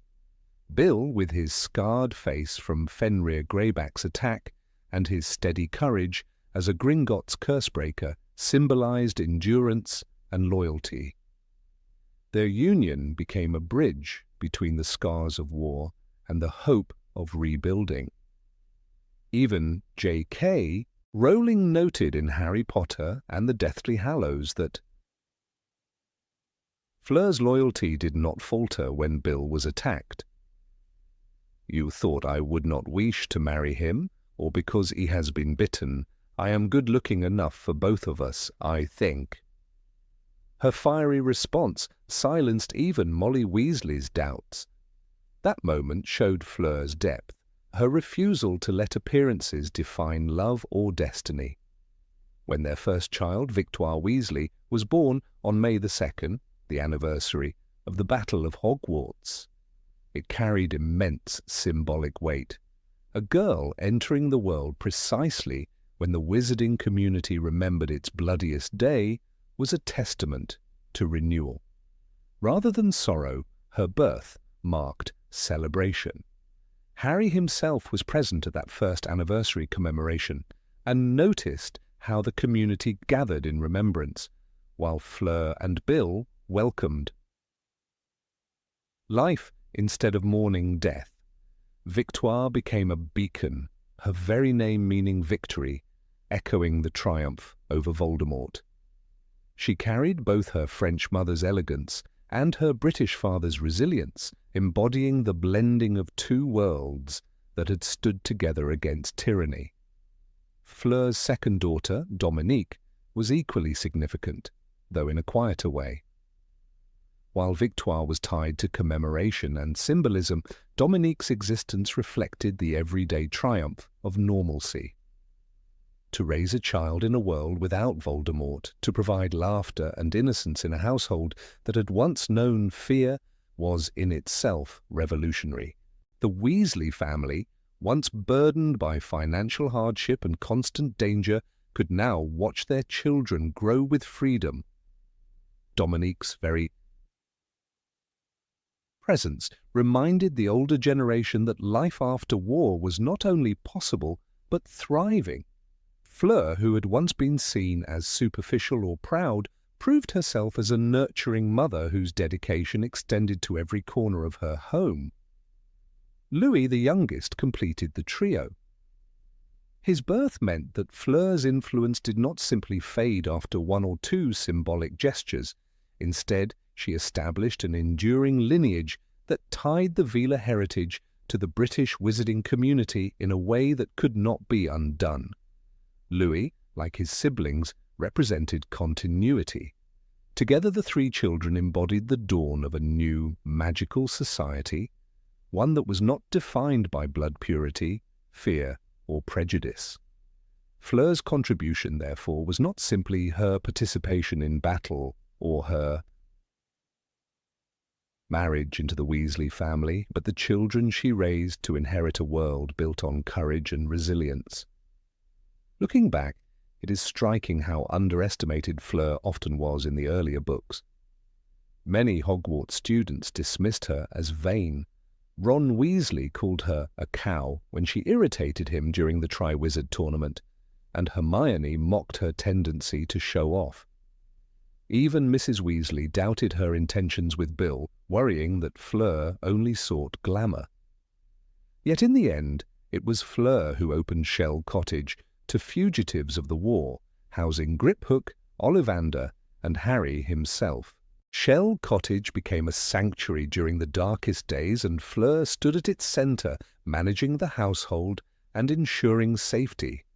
Her courage in these moments was quiet but essential, proving that she was not the shallow girl some had thought her to be. She was the quiet guardian when all others faltered. Her role in the Battle of Hogwarts, though less documented, was equally critical. Fleur stood beside Bill, Fred, George, and the rest of the Weasleys, fighting for Hogwarts when called upon. Though the books give her less spotlight here, it is known that she defended her family and the castle with the same ferocity she had shown since the Triwizard Tournament. For a character once seen as delicate, Fleur's endurance in the face of war was a reminder that true strength often hides behind appearances. It was not her Veela charm that made her powerful, but her loyalty, her resilience, and her refusal to abandon those she loved. When considering the next generation, Fleur's influence echoes in subtle ways. Victoire's presence at King's Cross, holding hands with Teddy Lupin in the epilogue of Deathly Hallows, hints at a continuity of love and unity between families once torn by war. It was Fleur's nurturing, combined with Bill's steadiness, that created a home where children could love freely, without fear of prejudice. Dominique and Louis, though less highlighted in canon, extend this legacy. They represent how Fleur's heritage ensures that Veela blood, with all its mystery and allure, remains a part of Britain's magical tapestry. Instead of division, it now symbolizes integration. The symbolic timing of Victoire's birth also highlights Fleur's narrative importance. In a story where dates matter, Harry's birthday aligning with key events, Voldemort's downfall tied to anniversaries, the birth of Fleur's daughter on the day Voldemort fell is no accident. It positions Fleur not only as a survivor of the war, but as the mother of its symbolic future. This detail shows how J.K. Rowling used subtle storytelling to highlight Fleur's role, even if readers did not initially see her as central. Fleur was not the chosen one, nor the headmaster, nor the Auror, but she was the mother whose children embodied the survival of hope. Her Veela heritage, too, becomes redefined through her children. Where once Veela ancestry was tied to seduction, beauty, and the suspicion of manipulation, Fleur's children transformed it into something more human. Through Victoire, Dominique, and Louis, Veela blood no longer symbolized otherness or danger, but continuity and resilience. Fleur's decision to raise her children in both French and English traditions reinforced this integration. In this way, she ensured that her family stood as a living example of unity across boundaries. The Weasley Delacour household was proof that the wizarding world had matured past the obsessions of blood purity. It is worth remembering that Fleur herself had once been defined by others' prejudices. Her beauty, a product of Veela ancestry, made others dismiss her as superficial or manipulative. Yet by the end of the series, Fleur subverted that expectation entirely. She was faithful when tested, brave when threatened, and compassionate when asked to protect others. Her greatest triumph was not in the Triwizard Tournament or in combat, but in motherhood, a quiet, enduring legacy that would shape the post-war era more deeply than any spell. Through her children, Fleur carried forward the lessons of sacrifice and courage, ensuring they grew in a world built on those values. The Weasley family itself was forever changed by her. Molly, who once doubted Fleur's sincerity, grew to love her as a daughter. The bond between Fleur and Molly symbolized reconciliation between generations and cultures. Their acceptance of one another ensured that Victoire, Dominique, and Louis were raised in an environment where family came first.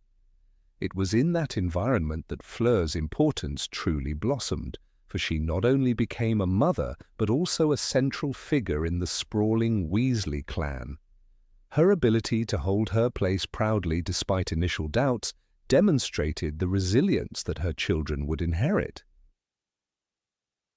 In examining Fleur's story, it becomes clear that she represents the quiet strength of continuity. While Harry's battles ended with Voldemort's fall, Fleur's task began anew, to raise children who would live in a world where those battles no longer defined existence. The symbolism of her family is central. Victoire's birth on the anniversary of the battle, Dominique's presence as a sign of daily normalcy, and Louis's continuation of heritage. Together, they form the legacy of a woman too often dismissed by readers, yet vital in the rebuilding of the wizarding world. Fleur was more than a champion. She was the mother of the future. Ultimately, Fleur Delacour is perhaps the most underestimated witch in the Harry Potter saga, not because she lacked talent or courage, but because her greatest contributions lay in areas readers overlooked. She represented love in the face of scorn, loyalty in the face of scars, and hope in the face of devastation. Her children, born into peace, were her victory. Through them, the wizarding world found renewal, and through her, the story of Harry Potter extended beyond the battlefield, into kitchens filled with laughter, gardens echoing with children's voices, and a legacy that would last long after the scars of war had faded. Number 23, a gifted student. Of all the students presented in the Harry Potter universe, Fleur Delacour remains one of the most misunderstood and undervalued. Readers and film audiences often remember her only as the part Veela who married Bill Weasley, or as the pretty girl who fainted during the Triwizard Tournament. Yet when we look more closely, it becomes evident that Fleur was far more than an ornament in the story. The Goblet of Fire did not choose her by accident. It demanded the best students, those with discipline, talent, and extraordinary magical promise. When Fleur's name emerged from the goblet, it was not Veela charm that placed her there, but a proven record of excellence at Beauxbatons. This fact alone should place her on a pedestal alongside the brightest minds of her generation. The novels make it clear that Fleur was not simply a participant, but a chosen champion who represented her school. Madame Olympe Maxime did not lead just anyone to Hogwarts.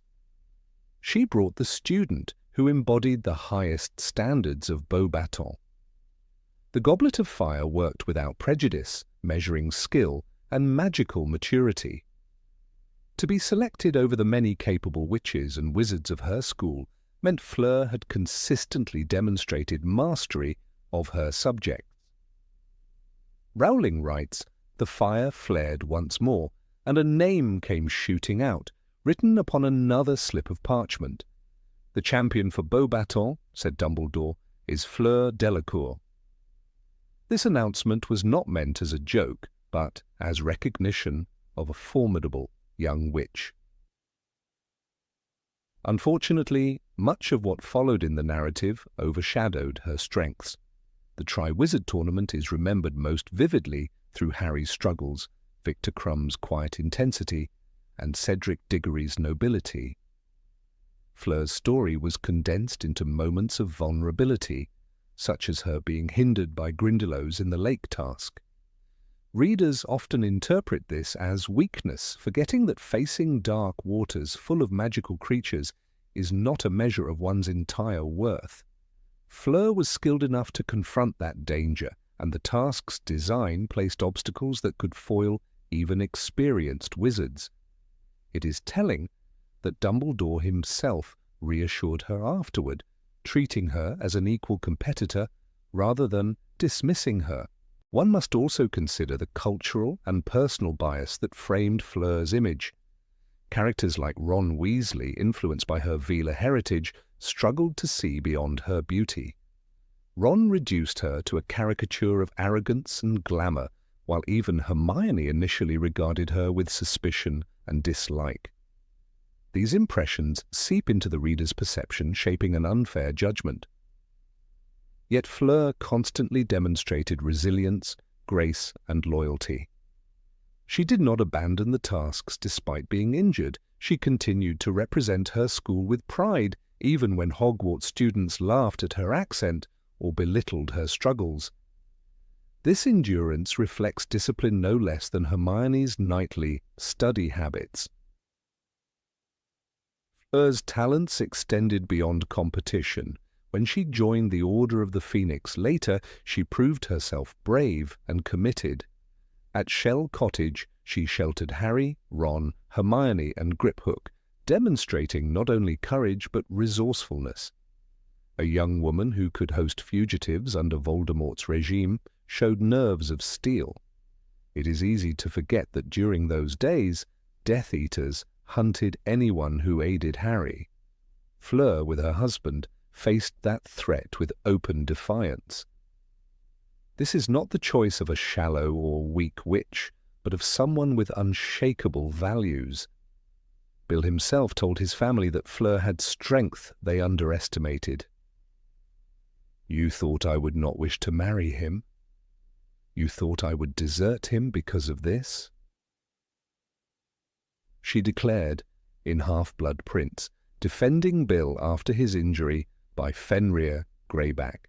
Her school background supports this interpretation. Beauxbatons is depicted as a highly disciplined institution with a reputation for elegance and excellence. Fleur, chosen from its ranks, must have excelled academically and practically. It is no stretch to argue she was near Hermione's level, though expressed differently. Where Hermione is portrayed as book-smart, Fleur's strengths may have lain in spellwork, charms, or magical discipline less obvious to the reader. Rowling herself gives us hints. Fleur was confident enough to volunteer for tasks that required both magical control and courage. The goblet saw in her more than charm, it recognized brilliance. A closer look at her family heritage also enriches our understanding. Fleur was a quarter Veela, which meant she inherited a magical allure that made others underestimate her intelligence. Too many characters assumed her abilities rested solely on her Veela blood, but Fleur consistently reminded others that she was a serious witch. Her younger sister Gabrielle idolized her, which suggests Fleur embodied qualities of role model and protector. During the lake task, Fleur risked her life to rescue Gabrielle. Though the Grindylows impeded her, the courage she displayed reveals a protective instinct as fierce as Molly Weasley's maternal spirit. The scene illustrates not weakness, but the cost of her willingness to face monsters for her family. Quotes from the text remind us of the depth of her character. In Goblet of Fire, after Harry rescued Gabrielle, Fleur rushed forward crying, "You saved her, even though she was not your sister. I thank you so much." These words show a grateful and affectionate side, far from the haughty girl others imagined. Fleur recognized true heroism in Harry and reciprocated with warmth. That sensitivity is part of her talent, an emotional intelligence that complements her magical skills, She knew how to honor courage, to give gratitude, and to inspire loyalty. Comparing Fleur to Hermione reveals striking parallels. Both were highly intelligent, disciplined, and passionate. The difference lies in the narrative spotlight. Hermione was central to Harry's success, while Fleur remained a secondary figure, often presented through other characters' biases. Yet, Fleur's achievements, being chosen by the Goblet, standing firm during wartime and serving the Order, mirror the bravery and brilliance we admire in Hermione. If Rowling had granted her equal narrative attention, Fleur could have emerged as one of the saga's most celebrated heroines. Instead, she lingers at the margins, her story half told. Even the films distort her legacy. The cinematic adaptation reduced her role, cutting key moments that emphasized her strength. On screen, she appears faint, frightened, or fragile. Missing is the proud champion, the loyal sister, the courageous wife. By underplaying her victories and highlighting her setbacks, the films create an image that contradicts the text. The Fleur of Rowling's novels, while not flawless, is a much more formidable figure. She is both human and heroic, capable of failure but also of immense courage. Her marriage to Bill Weasley further cements her strength of character. When Bill was disfigured, many expected Fleur to leave him. Even Molly Weasley doubted her devotion. But Fleur silenced them all with her fiery defense. "I am beautiful enough for both of us," I think. "I will not let him go." This scene, often overlooked, is among the most powerful in the series. It shows Fleur rejecting shallow assumptions, declaring her love not based on looks, but on loyalty. It is the ultimate proof that beneath her glamour lay a heart of iron. Few characters in the saga deliver such a raw and honest statement of love. Her presence at Shell Cottage highlights another dimension of her talent. She managed a household under siege, coordinating food, safety, and healing. Hermione, Ron, Harry, and others relied on that safe space. For a young witch, barely out of school, this responsibility was enormous. Fleur carried it with composure, embodying the same resilience as older members of the Order. In many ways, her role during those dangerous months was as vital as any duel or spell. Quiet strength kept the resistance alive, and Fleur exemplified that. We must also acknowledge her multilingual background. Coming from Beauxbatons, Fleur mastered English as well as her native French. Though often mocked for her accent, her ability to function fluently in another magical culture speaks to intellectual versatility. Communication across borders is a skill in itself, requiring adaptability and intelligence. Fleur navigated it while under the critical eye of British wizards, many of whom underestimated her. That perseverance reveals another form of talent rarely celebrated in the narrative. In truth, Fleur's story is about overcoming stereotypes. She was beautiful, so people assumed she was shallow. She was part Veela, so they assumed she succeeded through charm.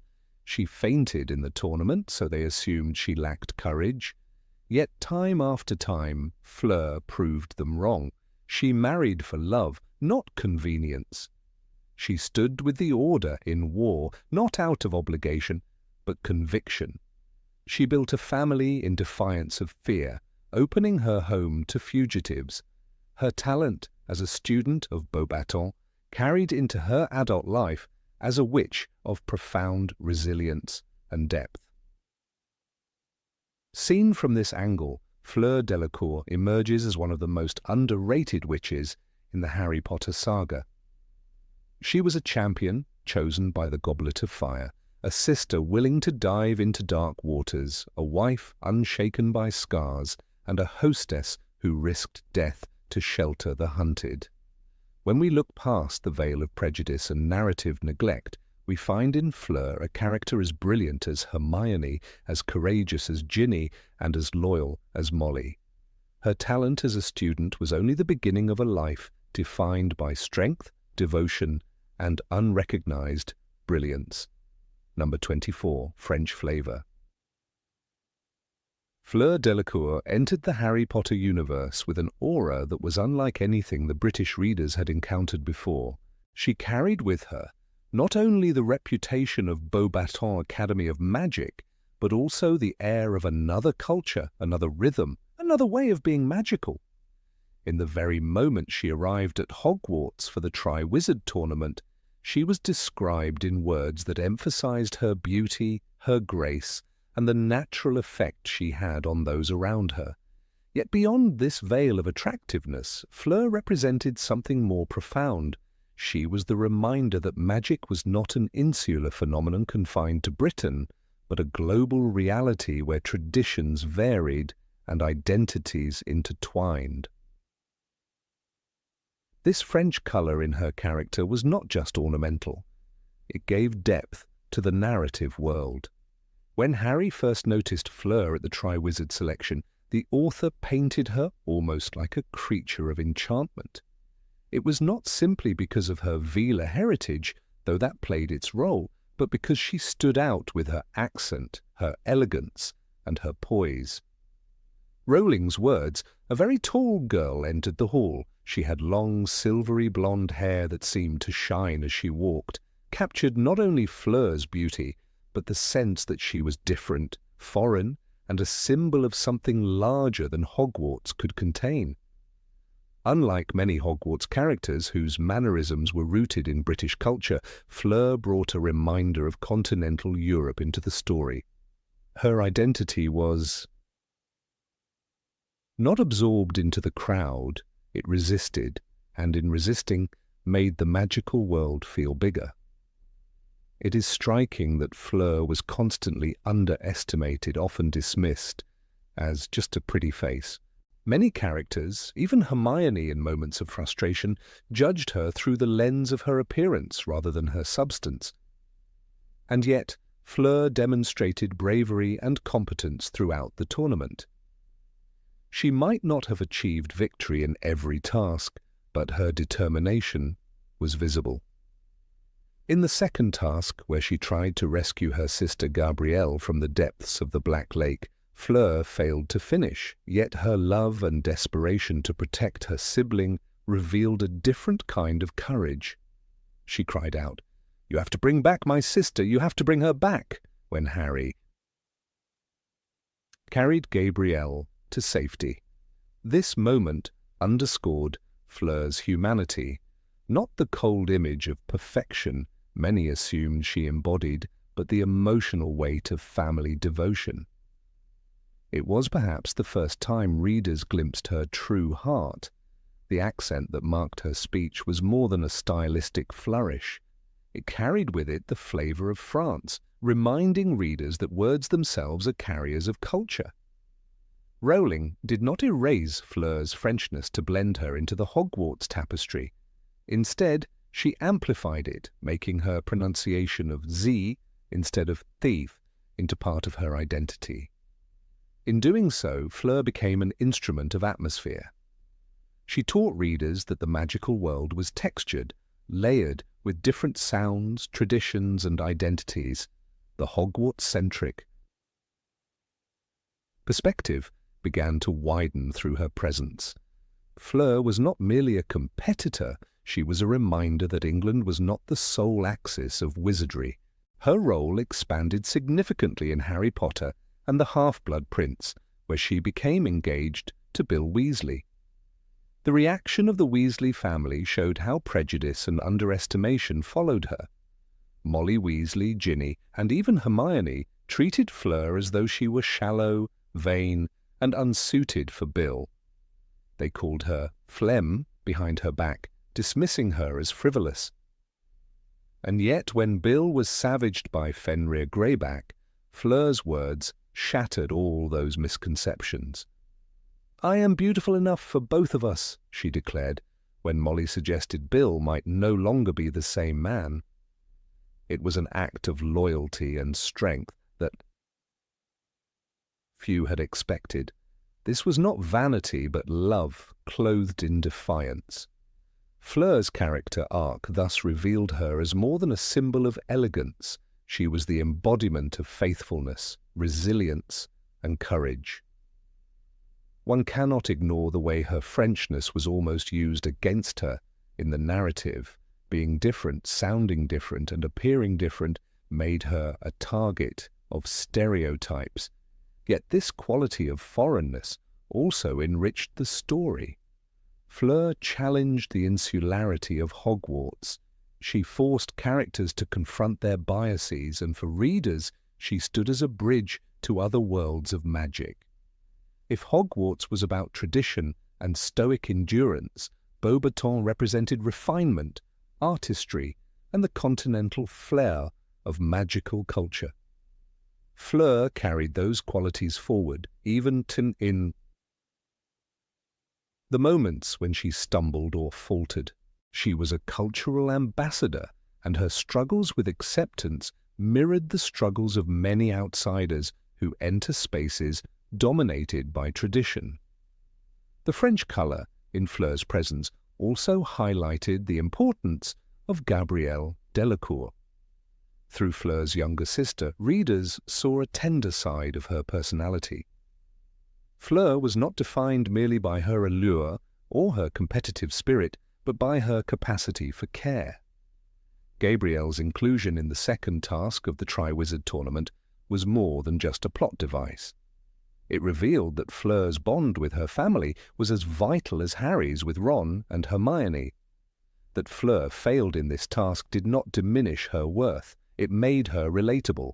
Her fear, her vulnerability, and her pleading voice all showed that strength is not always found in victory, but in the depth of one's love. Her place at Shell Cottage during Harry Potter and the Deathly Hallows further solidified her importance. At a time when safe spaces were nearly non-existent, Fleur and Bill offered sanctuary to Harry, Ron, Hermione, and others. Shell Cottage became a refuge not only physically but symbolically. Fleur was central in maintaining that sanctuary. Her supposed vanity and superficiality, once mocked, were irrelevant compared to the compassion and strength she demonstrated. She was the one who welcomed the wounded, the hunted, and the weary.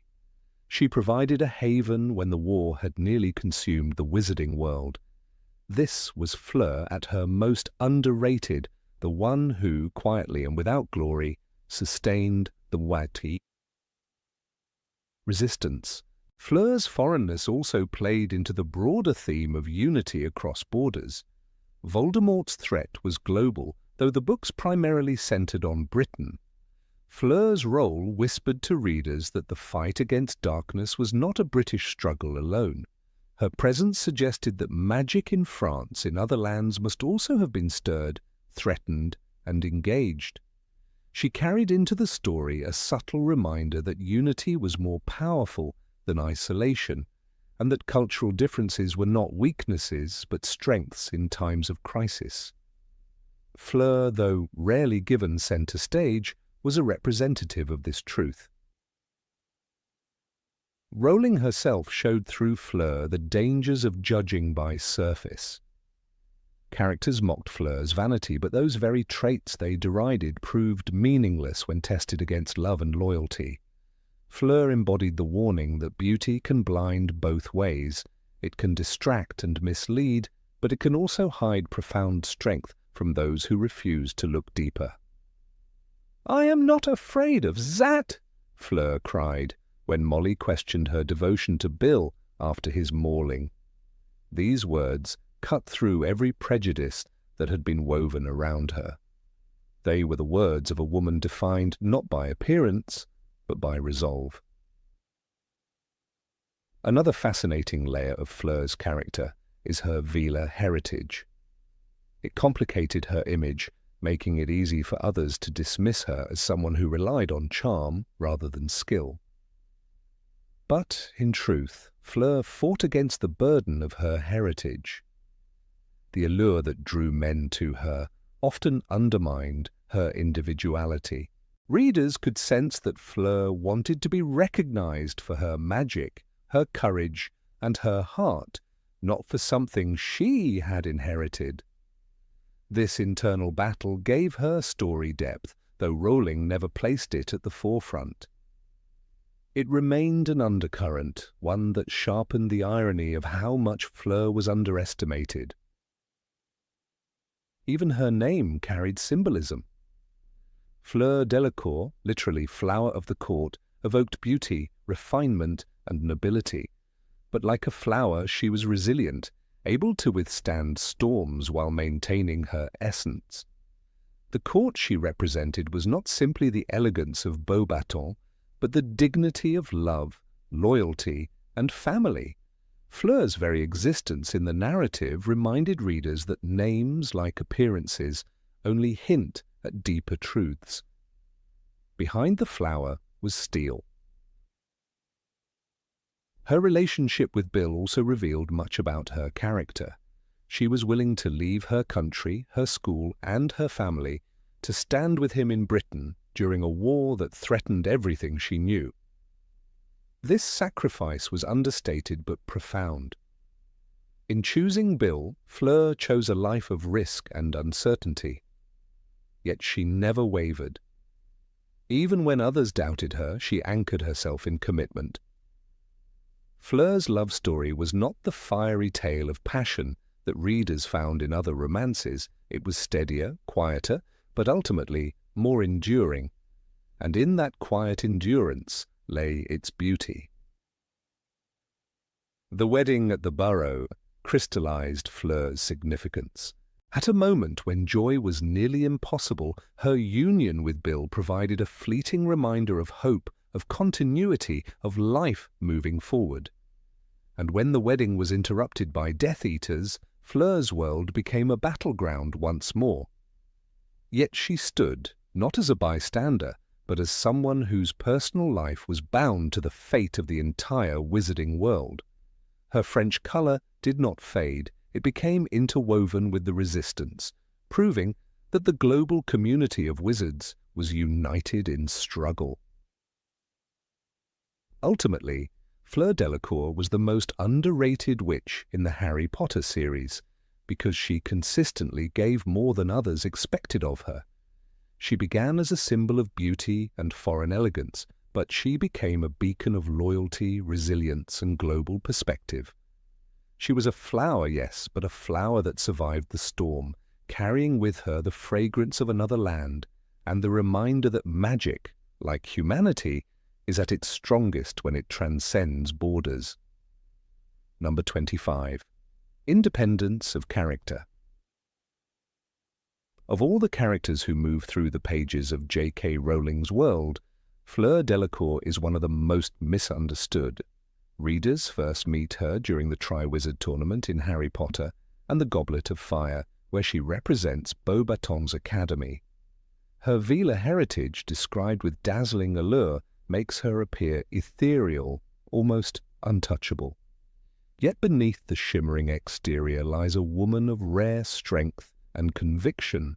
Her journey is not about dazzling others with beauty, but about holding firmly to who she is, even when those around her dismiss her as shallow or arrogant. This refusal to bend to the expectations of others is precisely what reveals her independence of character, making her one of the most underrated witches in the series. When Fleur enters the narrative, her elegance and poise immediately trigger suspicion in others. Hogwarts students whisper that she is haughty, and Ron Weasley becomes infatuated with her beauty, while Hermione Granger regards her with open irritation. The way Fleur is perceived says more about the prejudices of others than about her true nature.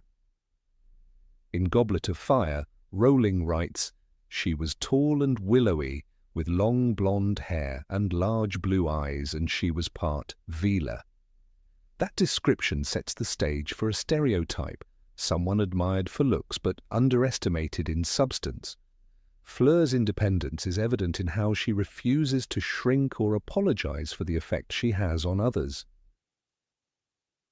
She doesn't soften her accent, doesn't pretend to be less confident, and never attempts to hide the pride of her identity. Her role in the Triwizard Tournament offers an early example of this spirit. Despite facing difficult challenges, Fleur competes with determination. When she fails to complete the second task, many dismiss her as weak, yet her actions reveal a different truth. She dives into the freezing water of the Black Lake to rescue her sister Gabrielle, a task that cuts deeper than any trial for glory. Though she cannot finish, her anguish is real, and her courage unquestionable. Harry sees her emerge, sobbing and clinging to her little sister. What others interpret as failure is, in fact, a moment of raw humanity. Fleur demonstrates that she values family over competition. And in doing so, she asserts her priorities with remarkable independence. She refuses to measure herself against the shallow yardstick of triumph and instead upholds the personal values that matter to her. It is after the tournament, however, that Fleur's character truly deepens. Her decision to build a life in Britain with Bill Weasley brings her into conflict with Molly Weasley and Ginny Weasley. From their perspective, Fleur appears vain and frivolous, concerned with fashion and polish. Molly's disapproval surfaces again and again, creating tension that could have crushed a less self-assured woman. In Half-Blood Prince, Molly mutters that Fleur is not the sort of person who would warm up to family life, a biting judgment that cuts Fleur down to a caricature. Yet Fleur never surrenders her sense of self. She doesn't beg Molly for approval, nor does she mimic Ginny's fiery humour to win her over. Instead, she continues to express herself exactly as she is, whether admired or criticised. This independence shines most clearly after Bill is attacked by Fenrir Greyback during the Battle of the Astronomy Tower. His face is scarred, his future uncertain, and Molly immediately assumes Fleur will leave him. It is here that Fleur delivers her defining moment, with words that slice through all assumptions. "You thought I would not wish to marry him, or perhaps you thought because of these scars I would not wish to marry him any more. You thought I would be shallow enough to care for that?" These words in Half-Blood Prince expose not just her devotion, but her integrity. Fleur refuses to let others dictate what love should look like, and she refuses to adjust her truth to fit the image Molly has constructed. She claims her voice, defends her love, and in doing so, transforms the way the Weasleys see her. The reaction of the Weasley family is telling. Molly, confronted by Fleur's fire, softens at last, realizing her error. From that moment on, Fleur is not an outsider, she is one of them. And yet the acceptance is not the point. What matters is that Fleur never changed to gain it. She didn't alter her mannerisms, didn't discard her French charm, didn't attempt to be more English. The Weasleys accepted her not because she bent herself into an agreeable shape, but because she stood her ground. This resilience underscores one of the most powerful lessons. In the series, true respect comes not from appeasing others, but from refusing to betray one's essence. Her independence continues to manifest during the dark days of Deathly Hallows. At Shell Cottage, she shelters Harry, Ron, Hermione, and the rescued Griphook after their daring escape from Malfoy Manor. She takes charge of her home with quiet authority, providing care and stability in a moment of chaos. She doesn't wait for the approval of others to step into this role, she simply acts. In the midst of war, Fleur is not a background character. She is the one creating a safe haven, demonstrating that independence is not only about standing up for oneself, but also about taking initiative when others falter. What makes Fleur's story especially compelling is how it challenges the expectations placed upon her. Many in the wizarding world, and even readers themselves, assume that a beautiful woman, part Vila no less, must be shallow, self-absorbed, or manipulative. Fleur consistently breaks that mold. Her independence is not about arrogance, but about refusing to conform to roles others write for her. She does not play the fragile beauty, nor does she attempt to become the nurturing, plain-spoken figure Molly seems to want. She insists on the complexity of her identity, glamorous, fierce, loyal, and self-directed. There is a particularly symbolic element in her wedding to Bill, held at the Burrow despite the looming shadow of Voldemort's rise.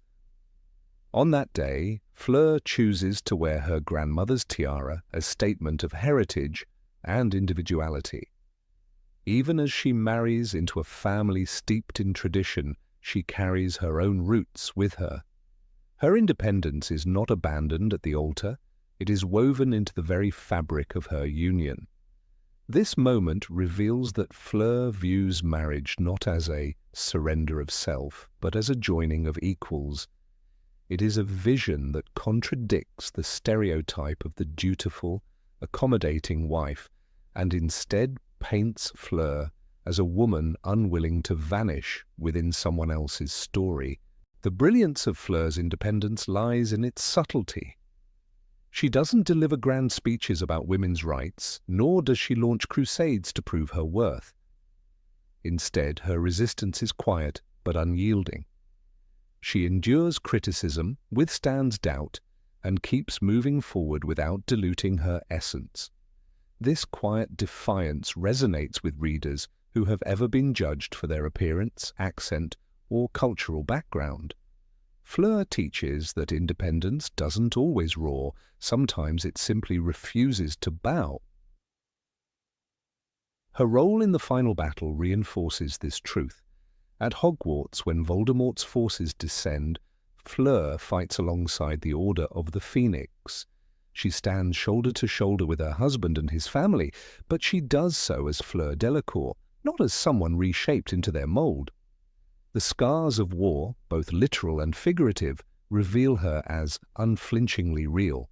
And while other characters may receive more overt recognition, Fleur's steadiness under pressure reminds us that her independence has always been her greatest strength. What makes her underrated is not that she lacks significance, but that her significance is often overlooked. Readers and characters alike misinterpret her glamour as superficiality, missing the iron beneath. Yet by the end of the series, Fleur's independence emerges as one of the quiet triumphs of the story. She shows that love does not require surrender, that acceptance is sweetest when it comes without compromise, and that strength can wear lipstick and a tiara without apology. Even Harry himself recognizes Fleur's dignity in the aftermath of war. Though not heavily detailed in the epilogue, the image of Bill and Fleur raising their children at Shell Cottage speaks volumes. Fleur remains herself, French, elegant, unyielding. Her children inherit her beauty, but also the spirit of a woman who never allowed others to script her life. This lasting impression is a subtle yet profound echo of independence that carries beyond the final pages. In the end, Fleur Delacour's story is one of constancy. She enters the world of Hogwarts as a dazzling outsider, ridiculed and mistrusted, and leaves it as a respected ally and beloved family member. She never abandons her accent, never hides her pride, never sacrifices her individuality. Her independence is her armor, her compass, and her legacy. To dismiss her as merely beautiful is to miss the point. Fleur Delacour is beautiful, yes, but more importantly, she is brave enough to remain entirely herself. That, in the wizarding world and beyond, is the rarest kind of magic. Number 26, A Hostess Under Fire. Fleur Delacour is remembered by many readers as the dazzling champion of Beauxbatons, a half-Vila whose beauty was so striking it almost overshadowed everything else about her. Yet when we look deeper, into the saga of Harry Potter, particularly in the dark days of the Second Wizarding War, she emerges as one of the most underestimated figures. Behind the surface of elegance and refinement, Fleur revealed an iron will and the resilience of someone who carried burdens with quiet strength. It is in the small seaside cottage known as Shell Cottage where her true character shines most vividly, far from the glamour of the Triwizard Tournament and the distraction of adolescent crushes. There, under fire, Fleur became the hearth and foundation of a home that should have collapsed under fear and secrecy. When Harry, Ron, and Hermione staggered to Shell Cottage after their harrowing escape from Malfoy Manor, they found not just a shelter, but a place of fragile peace.